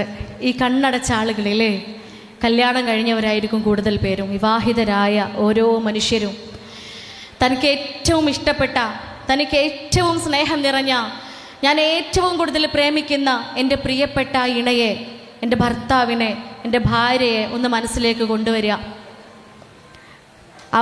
അവളുടെ മുഖം മാത്രമേ ഉണ്ടാവാൻ പാടുള്ളൂ കേട്ടോ. അയലോക്കത്തെ താരം കയറി വരരുതേ. സ്വന്തം ഭാര്യയെ, സ്വന്തം ഭർത്താവിനെ മാത്രം മനസ്സിലേക്ക് ആലോചിക്കാം. എന്തുകൊണ്ട് ഞാൻ അവരെ സ്നേഹിക്കുന്നു? ഞാൻ അവളെ സ്നേഹിക്കാനുള്ള കാരണം എന്താണ്? ഞാൻ അയാളെ സ്നേഹിക്കാനുള്ള കാരണം എന്താണ്? ഞാൻ എൻ്റെ ഇണയെ സ്നേഹിക്കാനുള്ള കാരണം എന്താണ്? ഒരു 5 കാരണങ്ങൾ നിങ്ങൾ ആലോചിച്ചാണേ. ഉറങ്ങിയോ? ഒരു 5 കാരണം എല്ലാവരും മനസ്സിൽ ആലോചിക്കുക. 1, 2, 3, 4, 5. കുറേ നേരമൊന്നും വേണ്ട, പെട്ടെന്ന് തന്നെ കിട്ടും. പിന്നെ എല്ലാവരും കണ്ണു തുറന്നോളേ. പലരുടെയും മുഖഭാവം കാണാൻ നല്ല രസമുണ്ടായിരുന്നു. ഇവിടെ നിന്ന് നോക്കണമായിരുന്നു അത്, അല്ലേ? ഭാര്യയുടെ ഭർത്താവിൻ്റെ മുഖം മനസ്സിലിങ്ങനെ വരിക എന്ന് പറഞ്ഞപ്പോൾ തന്നെ പലരുടെയും മുഖത്തുണ്ടായ ഒരു എക്സ്പ്രഷൻ ഉണ്ടല്ലോ, അത് സൂം ചെയ്ത് വീഡിയോ എടുക്കണമായിരുന്നു എന്ന് തോന്നിപ്പോയി എനിക്ക്. കാരണങ്ങൾ കിട്ടി. 5 കാരണം കിട്ടിയോ? 5 കാരണം കിട്ടിയില്ല. പുഴക്കാട്ടിരിക്കാരെ 5 കാരണമില്ലേ മൂപ്പർക്ക്? മൂപ്പരെ സ്നേഹിക്കാൻ 5 കാരണങ്ങളില്ലേ? ഓളെ സ്നേഹിക്കാൻ 5 കാരണങ്ങളില്ലേ? ഉണ്ടാവും. 5 അല്ല, അതിൽ കൂടുതൽ കാരണങ്ങളുണ്ട്. ഇനി ഇസ്ലാം പറയണത് എന്താണെന്നറിയോ? ദീന് പറയണത് എന്താണെന്നറിയോ? ഒരു കാരണവും ഇല്ലെങ്കിലും ഇനി ഓളെ സ്നേഹിക്കാൻ, ഓനെ സ്നേഹിക്കാൻ ഒരു കാരണവും ഇല്ല, ഓൾക്കൊരു നന്മയില്ല എന്ന് വിചാരിച്ചോളി. പക്ഷെ ഒന്നെങ്കിലും ഒക്കെ ഉണ്ടാവും, ഒരു നന്മയെങ്കിലും അവൾക്കുണ്ടാവും. നിങ്ങൾ നോക്കുന്നത് മുഴുവൻ തിന്മയാണ് എങ്കിൽ ഒരു നന്മയെങ്കിലും അവനോ അവൾക്കോ ഉണ്ടെങ്കിൽ, പുരുഷന്മാരോടാ പറയണത് കേട്ടോ, അവൾക്കുണ്ട് എങ്കിൽ ആ നന്മയിലേക്ക് നോക്കിക്കൊണ്ട് നീ സംതൃപ്തി അടയുക. ആ നന്മയിലേക്ക് നോക്കിക്കൊണ്ട് നീ സംതൃപ്തി അടയുക എന്നാണ് ദീന് പറയുന്നത്. അതുകൊണ്ട് എന്തൊക്കെയാണ് ഞാൻ സ്നേഹിക്കപ്പെടാനുള്ള കാരണങ്ങൾ? എന്തൊക്കെയാണ് അദ്ദേഹത്തെ സ്നേഹിക്കാനുള്ള കാരണങ്ങൾ? എന്തൊക്കെയാണ്? ആ കാരണങ്ങളെ നമ്മൾ ഇമ്പ്രൂവ് ചെയ്യണം. ആ കാരണങ്ങളെ നമ്മൾ കുറച്ചും കൂടി നന്നാക്കണം. ക്ഷമയുണ്ടാവണം, പരസ്പരം മനസ്സിലാക്കലുണ്ടാവണം. ഇതൊരു മത്സരം പോലെ അല്ലേ? ആര് ജയിക്കും? ഞാൻ ജയിക്കോ? മൂപ്പര് ജയിക്കോ? പ്രിയപ്പെട്ടവരെ, മത്സരമൊന്നും അല്ല ഇത്. നമ്മൾ പുറൻ്റെ ഉള്ളിൽ മത്സരിച്ചാലേ, ഞാൻ ജയിക്കാൻ ശ്രമിക്കുമ്പോൾ, എൻ്റെ മൂപ്പര് നൗഷാദക്ക ജയിക്കാൻ മത്സരിക്കുമ്പോൾ എൻ്റെ കുട്ടികൾ 3 പേരാ തോറ്റു പോകുന്നത്. ഞങ്ങളുടെ മക്കൾ 3 പേരുമാണ് അവിടെ തോറ്റു പോകുന്നതെന്ന ചിന്തയാണ് നമുക്കുള്ളിൽ ഉണ്ടാവേണ്ടത്. ആർക്കും ജയിക്കണ്ട, ആർക്കും തോൽക്കണ്ട, ഒരുമിച്ചുള്ളൊരു യാത്രയാണ്. നമ്മുടെ ലെമൺ സ്പൂൺ ഗെയിം ഇല്ലേ, അതുപോലെയാണെന്ന് പലപ്പോഴും തോന്നാറുണ്ട്. ലെമൺ സ്പൂൺ ഗെയിം, നാരങ്ങ സ്പൂൺ ഗെയിം ഇല്ലേ? ഇത് ആരാ ജയിക്കുക? ആരാ ജയിക്കുന്നത്? ആദ്യം ഓടിയെത്തുന്ന ആളാണോ ജയിക്കുന്നത്? അല്ല, ഓടിയെത്തല്ല അവിടെ വേണ്ടത്. ഓടിയെത്തുമ്പോഴും ചുണ്ടിലുള്ള സ്പൂണിലെ നാരങ്ങ അതുപോലെ ബാലൻസ് ചെയ്ത് അവിടെ എത്തണം. അതൊരു ബാലൻസ് ചെയ്തിട്ടുള്ളൊരു പ്രോസസ്സാണ്. ആ ഗെയിം പോലെ, ആ കളി പോലെയാണ് ദാമ്പത്യ ജീവിതം എന്ന് പറയുന്നത്. കുറച്ച് പ്രയാസം, പ്രശ്നമൊക്കെ ഉണ്ടാവും. സ്മൂത്തായിട്ട് പോകുന്ന റബ്ബറൈസ്ഡ് റോഡൊന്നുമല്ല, ഘട്ടറൊക്കെ ഉണ്ടാവും. വളവും തിരിവൊക്കെ ഉണ്ടാവും. അതൊക്കെ പതുക്കെ ഒടിച്ച് ഗട്ടറിലൊക്കെ പതുക്കെ ചാടി ഇറങ്ങി എല്ലാത്തിനെയും സഹിച്ച് ക്ഷമിച്ച് എൻ്റെ പ്രിയപ്പെട്ടവളാണ്, എനിക്ക് ഏറ്റവും പ്രിയപ്പെട്ടവനാണ്, ഞങ്ങളുടെ അമാനത്താണ് ഈ മക്കളെന്ന ചിന്തയിൽ കുടുംബത്തെ മുന്നോട്ട് കൊണ്ടുപോവുക. പൊട്ടിത്തെറിക്കുമ്പോൾ ആലോചിക്കുക ക്ഷമ ഈമാനിൻ്റെ പകുതിയാണ് എന്ന്. അസ്വബ്റു ശത്രുൽ ഈമാൻ. ക്ഷമ ഈമാനിൻ്റെ പകുതിയാണ്. മുൻകോപമല്ലേ എല്ലാ പ്രശ്നങ്ങൾക്കും കാരണം? നിങ്ങളൊന്ന് ആലോചിച്ച് നോക്കി. പരസ്പരം മുൻകോപമാണ്, എടുത്തു ചാടാണ്. എന്തെങ്കിലും വരുമ്പോഴത്തേന് ദേഷ്യമാണ് മുന്നിലേക്ക് വരിക. ദേഷ്യം വരുമ്പോഴേ അഊദു ബില്ലാഹി മിനശ് ശൈത്വാനിർ റജീം അങ്ങോട്ട് ചൊല്ലുക. അള്ളാൻ്റെ പ്രവാചകൻ കരീം സല്ലല്ലാഹു അലൈഹി വസല്ലമ ഭരണാധികാരിയായിരുന്നു, ഒരു രാജ്യത്തിൻ്റെ ഭരണാധികാരിയായിരുന്നു, ഭർത്താവായിരുന്നു, വാപ്പയായിരുന്നു, ഒരുപാട് ആളുകളുടെ പ്രശ്നങ്ങൾ തീർത്തു കൊടുക്കുന്ന ഒരാളായിരുന്നു, അഷ്റഫുൽ ഖൽഖായിരുന്നു. എന്നിട്ട് പോലും ദേഷ്യം പിടിച്ചവനായി ഞാൻ കണ്ടിട്ടില്ല എന്നാണ് അനസ് റളിയല്ലാഹു അൻഹു റിപ്പോർട്ട് ചെയ്യുന്നത്. ദേഷ്യം പിടിച്ചിട്ടില്ലല്ലോ. എന്നിട്ടാണോ നമ്മളൊന്ന് ജോലി കഴിഞ്ഞ് വരുമ്പോഴത്തേന്, അടുക്കളയിൽ 4 പാത്രം കഴുകി വെക്കുമ്പോഴത്തേന്, വീട്ടിലെ കാര്യങ്ങളൊക്കെ ഒന്ന് നോക്കി കഴിയുമ്പോഴത്തേന്, പുറത്തിറങ്ങി ഉള്ളിലേക്ക് കയറി വരുമ്പോഴത്തേന് ഒന്നും സഹിക്കാൻ പറ്റാത്ത സാഹചര്യമാണ് എങ്കിൽ നമുക്ക് ആ കുടുംബം പോറ്റാനുള്ള അവകാശം ഇല്ല എന്നർത്ഥം. ക്ഷമയാണ് അവിടെ വേണ്ടത്. ക്ഷമയെ നെറുകയിൽ കൊണ്ട് നടക്കുക, ക്ഷമയെ ഇങ്ങനെ ഹൃദയത്തിൽ കൊത്തിവെക്കുക. എന്തുണ്ടാവുമ്പോഴും അക്ഷമനാകത്തക്ക രൂപത്തിൽ വീട്ടിൽ എന്ത് സംഭവങ്ങൾ ഉണ്ടാവുമ്പോഴും എന്ത് അസ്വസ്ഥതകൾ ഉണ്ടാവുമ്പോഴും 2 വട്ടം ചിന്തിക്കുക, ഞാനിവിടെ ഈ രൂപത്തിൽ പെരുമാറേണ്ടതില്ല. അഊദു ബില്ലാഹി മിനശ് ശൈത്വാനിർ റജീം. പിശാചിനെ അകറ്റി കളയുക. അവിടെ ആ പ്രശ്നമാണ് സോൾവ് ആവുന്നത്. ബോംബ് പൊട്ടുന്നതിനേക്കാൾ ആഘാതമുള്ള ഒരു പ്രശ്നമാണ് അവിടെ സോൾവ് ആകുന്നത്. പ്രിയപ്പെട്ടവരെ, ഇത്തരത്തിലുള്ള അനുഭവങ്ങളാണ് മക്കൾക്ക് നമ്മൾ ഉണ്ടാക്കേണ്ടത്. അല്ലെങ്കിൽ ഓടിപ്പോവും ലിവിങ് ടുഗദറിൻ്റെ പിറകെ. നമ്മുടെ ഒരു അവസ്ഥകൾ ആലോചിച്ച് നോക്കി. ഉമ്മയും വാപ്പയും പിണങ്ങി കിടന്നുറങ്ങുക, രണ്ടാളും 2 റൂമിൽ. രാവിലെ 7 മണിയായിട്ടും വാപ്പ എണീറ്റിട്ടില്ല. വാപ്പ വേറെ റൂമിലാണല്ലോ, തെറ്റിപ്പോയി കിടന്നുറങ്ങിയതല്ലേ. ഉമ്മ എഴുന്നേറ്റ് നാസ്തയൊക്കെ ഉണ്ടാക്കുക. ഗൾഫിലുള്ള മകൾ ഫോൺ ചെയ്തു ഉമ്മാനെ, വാപ്പ എവിടെയെന്ന് ചോദിച്ചു. എൻ്റെ വാപ്പ നീച്ചിട്ടില്ല എന്നും പറഞ്ഞു. മകളുടെ നിർബന്ധത്തിന് വഴങ്ങി ഉപ്പാനെ ഉണർത്താൻ പോയി. പേര് വിളിച്ചു, അനങ്ങുന്നില്ല. തട്ടി നോക്കി, ഒരു മാറ്റവും ഇല്ല. തള്ളിയിട്ട് നോക്കുമ്പോൾ പ്രിയപ്പെട്ടവരെ, ചുരുണ്ടുകൂടിയ അവസ്ഥയിൽ പാതിയടഞ്ഞ കണ്ണുകളും വായയുമായി മൂപ്പരി ഇഹലോകം വെടിഞ്ഞിട്ടുണ്ട്. 9 മണിക്കൂറുകൾക്ക് മുമ്പേ മനുഷ്യൻ മരണപ്പെട്ടിട്ടുണ്ട്. ആ സ്ത്രീ എവിടെ കൊണ്ടുപോയി കളയും ആ ദുഃഖം? ആ കുറ്റബോധം എന്ന് തീരും? കഴിഞ്ഞ 5 വർഷങ്ങളായി എന്നും എൻ്റെ പേഷ്യൻ്റാണ് അവർ സൈക്കോളജിക്കൽ തെറാപ്പി ചെയ്തുകൊണ്ടിരിക്കുകയാണ്, സൈക്കോ തെറാപ്പി ചെയ്തുകൊണ്ടിരിക്കുക. അവർക്ക് രക്ഷയില്ല. കുറ്റബോധം മനസ്സെന്ന് പോകുന്നില്ല. എന്തിനാ പിണക്കം? ആലോചിച്ച് നോക്കി. എന്തിൻ്റെ പേരിലാണ് പിണക്കം? ഫാൻ ഇട്ടു, ലൈറ്റ് ഇട്ടു, കറിയിൽ ഉപ്പേറി, അല്ലേ മുക്കുമൂലെ അടിച്ചില്ല, ഉറുമ്പിനെ കണ്ടു, പല്ലിനെ കണ്ടു, കുട്ടി തോറ്റു. ഇതിനൊക്കെയാണ് പരസ്പരം പിണക്കം. ആര് തമ്മിൽ? വസ്ത്രത്തിനോട് ഉപമിച്ചോരേ. വസ്ത്രത്തിനോടാണ് ഇസ്ലാമിൽ ഉപയോഗിച്ചിട്ടുള്ളത്. നിക്കാഹ് എന്ന പദത്തിന് അർത്ഥം എന്താ? മണ്ണിലേക്ക് ഇറ്റ് വീഴുന്ന വെള്ളത്തുള്ളി എന്നാണ്. വെള്ളത്തുള്ളി ഉറ്റി വീണാൽ പിന്നെ മണ്ണിന്ന് വേർപിരിച്ചെടുക്കാൻ പറ്റൂല. അത്രയേറെ ഇഴുകി ചേരേണ്ടവരാണ് ഉമ്മയും ഉപ്പയും, ഭാര്യ ഭർത്താക്കന്മാർ. ഇവരാ പരസ്പരം പിണങ്ങുന്നത്. ഇത്തരത്തിലുള്ള അനുഭവങ്ങൾ കാണുമ്പോൾ ജീവിതത്തിൽ ഇങ്ങനെ ഭയങ്കരമായിട്ട് സന്തോഷവും സമാധാനവും തോന്നിയ ഒരു ദിവസം ഉണ്ടായിരുന്നു പ്രിയപ്പെട്ടവരെ. നിങ്ങളൊക്കെ അറിയണമെന്ന് ആഗ്രഹിക്കുന്ന ഒരു അനുഭവം. ആ അനുഭവം കൂടെ പറഞ്ഞുകൊണ്ട് അവസാനിപ്പിക്കുകയാണ് ഇൻഷാ അല്ലാഹ്. ഒരിക്കൽ ക്ലിനിക്കിലെ പ്രായമായ ഒരു ഉമ്മയും വാപ്പയും വരിക. 80 വയസ്സായ വല്ലിപ്പ, 75 വയസ്സായ വല്ലിമ്മ. ഇവർ 2 പേരും വന്നു. ഞാൻ തന്നെ അത്ഭുതപ്പെട്ടു. തമ്പുരാനെ, ഇത്രയും പ്രായമായ വല്ലിമാനെ വല്ലിപ്പാനെ എന്തിനാ ക്ലിനിക്കിലേക്ക് കൗൺസിലിങ്ങിന് കൊണ്ടുവരണേന്ന്. പ്രശ്നം കുറച്ച് ഗൗരവം നിറഞ്ഞതാ. എന്താ പ്രശ്നം എന്നറിയോ? ഉമ്മാക്ക് ഉറങ്ങാൻ ഫാന് വേണം, വല്ലിപ്പാക്ക് ഉറങ്ങാൻ ഫാന് വേണ്ട.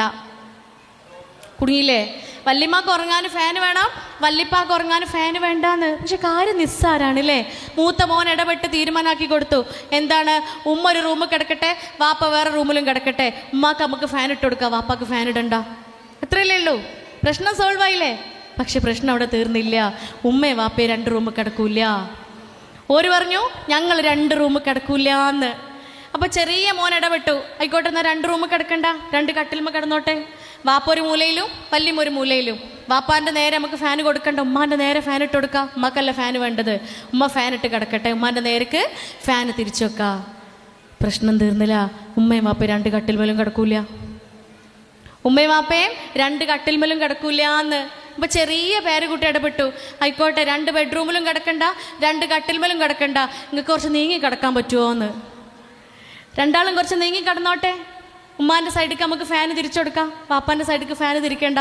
പ്രശ്നം വീണ്ടും പരിഹരിക്കാൻ പറ്റാത്ത അവസ്ഥയിലെത്തിയപ്പോഴാണ് ക്ലിനിക്കിലെത്തിയത്. ഇവർ 2 ആളും നീങ്ങിയും കിടക്കൂലല്ലോ. 85 വയസ്സായ വല്ലിപ്പയുടെയും 75 വയസ്സായ വല്ലിമ്മയുടെയും സ്നേഹമാണ് പ്രിയപ്പെട്ടവരെ. അതാ നമ്മൾ മക്കൾക്ക് കാണിച്ചു കൊടുക്കേണ്ടത്. ഇതാണ് സ്നേഹത്തിൻ്റെ ഉദാഹരണം. ഇത് പ്രായം കൂടുന്തോറും ഇങ്ങനെ തൊട്ടുകൂടായികയും തീണ്ടിക്കൂടായികയും കണ്ടുകൂടായികയുള്ള മനുഷ്യന്മാരായി മാറേണ്ടവരല്ല. സ്നേഹത്തിൻ്റെ പ്രേമത്തിൻ്റെ ആഴം കൂടിക്കൂടി വരണം. അതാണ് മവദ്ദത്ത് എന്ന് പറയുന്നത്. പരിശുദ്ധ ഖുർആനിൽ മവദ്ദത്ത് എന്നാണ് പറയുന്നത്. റഹ്മത്തും മവദ്ദത്തുൻ, കാരുണ്യവും പ്രേമവുമാണ് അവിടെ ഉണ്ടാവേണ്ടത്. ആ പ്രേമം കുറച്ച് കഴിയുമ്പോൾ കാരുണ്യമായി മാറും. ആ കാരുണ്യവും പ്രേമവുമാണ് ഉള്ളിൽ ഉണ്ടാവേണ്ടത്. തീർന്നിട്ട് ഓള് പോയല്ലോ, മൂപ്പര് പോയല്ലോ എന്ന് പറഞ്ഞ് കരയുന്നതിൻ്റെ മുമ്പേ ജീവിച്ചിരിപ്പിക്കുമ്പോൾ പറയുക ഐ ലവ് യു എന്ന്, എനിക്ക് നിങ്ങളെ ഇഷ്ടാട്ടോ എന്ന് പറയാ, എനിക്ക് എന്നെ ഇഷ്ടാട്ടോടി എന്ന് പറയാ. തുറന്ന് പറഞ്ഞ് കെട്ടിപ്പിടിച്ച് സ്നേഹം പ്രകടിപ്പിക്കുക പ്രിയപ്പെട്ടവരെ. തീർന്നിട്ട് പറഞ്ഞിട്ട് കാര്യം ഉണ്ടാവില്ല. കൺകുളിർമയേകുന്ന, കണ്ണിന് കുളിരേകുന്ന ഇണകളും മക്കളുമാക്കി തീർക്കുവാൻ നമുക്ക് ഓരോരുത്തർക്കും സാധിക്കുമാറാവട്ടെ. നമ്മളെ മുൻപിലുള്ള ചതിക്കുഴികളാണ്, മുൻപിൽ കാണുന്നതെല്ലാം ചതിക്കുഴികളാണ് പ്രിയപ്പെട്ടവരെ. നമ്മുടെ മക്കൾ അവർ ദൂരങ്ങളിലും പോയി വിദ്യ അഭ്യസിക്കേണ്ടതുണ്ട്.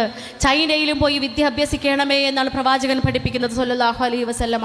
മക്കൾ ഭൂമിയുടെ ഏതറ്റത്തും പോയി പഠിക്കട്ടെ, പക്ഷേ ആ പട്ടത്തിൻ്റെ ഒരറ്റം നമ്മുടെ കൈകളിൽ ഭദ്രമാവേണ്ടതുണ്ട്. അവർക്ക് അവരുടെ ഒരു ഐഡിയോളജി ഉണ്ട്. We have our own ideology, our own identity. അതെവിടെ ചെന്നാലും നമ്മുടെ ഇൻഡിവിജ്വാലിറ്റി, നമ്മളുടെ ഐഡൻറ്റിറ്റി, നമ്മുടെ ഈ തിയറിയെ കൂട്ടുപിടിക്കാൻ, ചേർത്ത് പിടിക്കുവാൻ അവരെ പഠിപ്പിക്കേണ്ടതുണ്ട്, നമുക്ക് സാധിക്കേണ്ടതുണ്ട്. അതിന് ധൈര്യം പകർന്ന് നൽകുക. കൺകുളിർമയേകുന്ന, എന്നും ഉപകാരപ്പെടുന്ന, ഭൂമിയിൽ അവശേഷിപ്പിച്ച് പോവാൻ സാധിക്കുന്ന സോലിഹായ മക്കളുടെ കൂട്ടത്തിൽ നമ്മുടെ മക്കളെ തമ്പുരാൻ ഉൾപ്പെടുത്തുമാറാവട്ടെ. ഹൃദയ വിശാലതയോടുകൂടി പരസ്പരം സ്നേഹം പങ്കുവെച്ചുകൊണ്ട് ആ ഇടത്തെ, ആ കൂടിനെ മസ്കനാക്കി മാറ്റുവാൻ നമുക്ക് ഓരോരുത്തർക്കും സാധിക്കുമാറാവട്ടെ.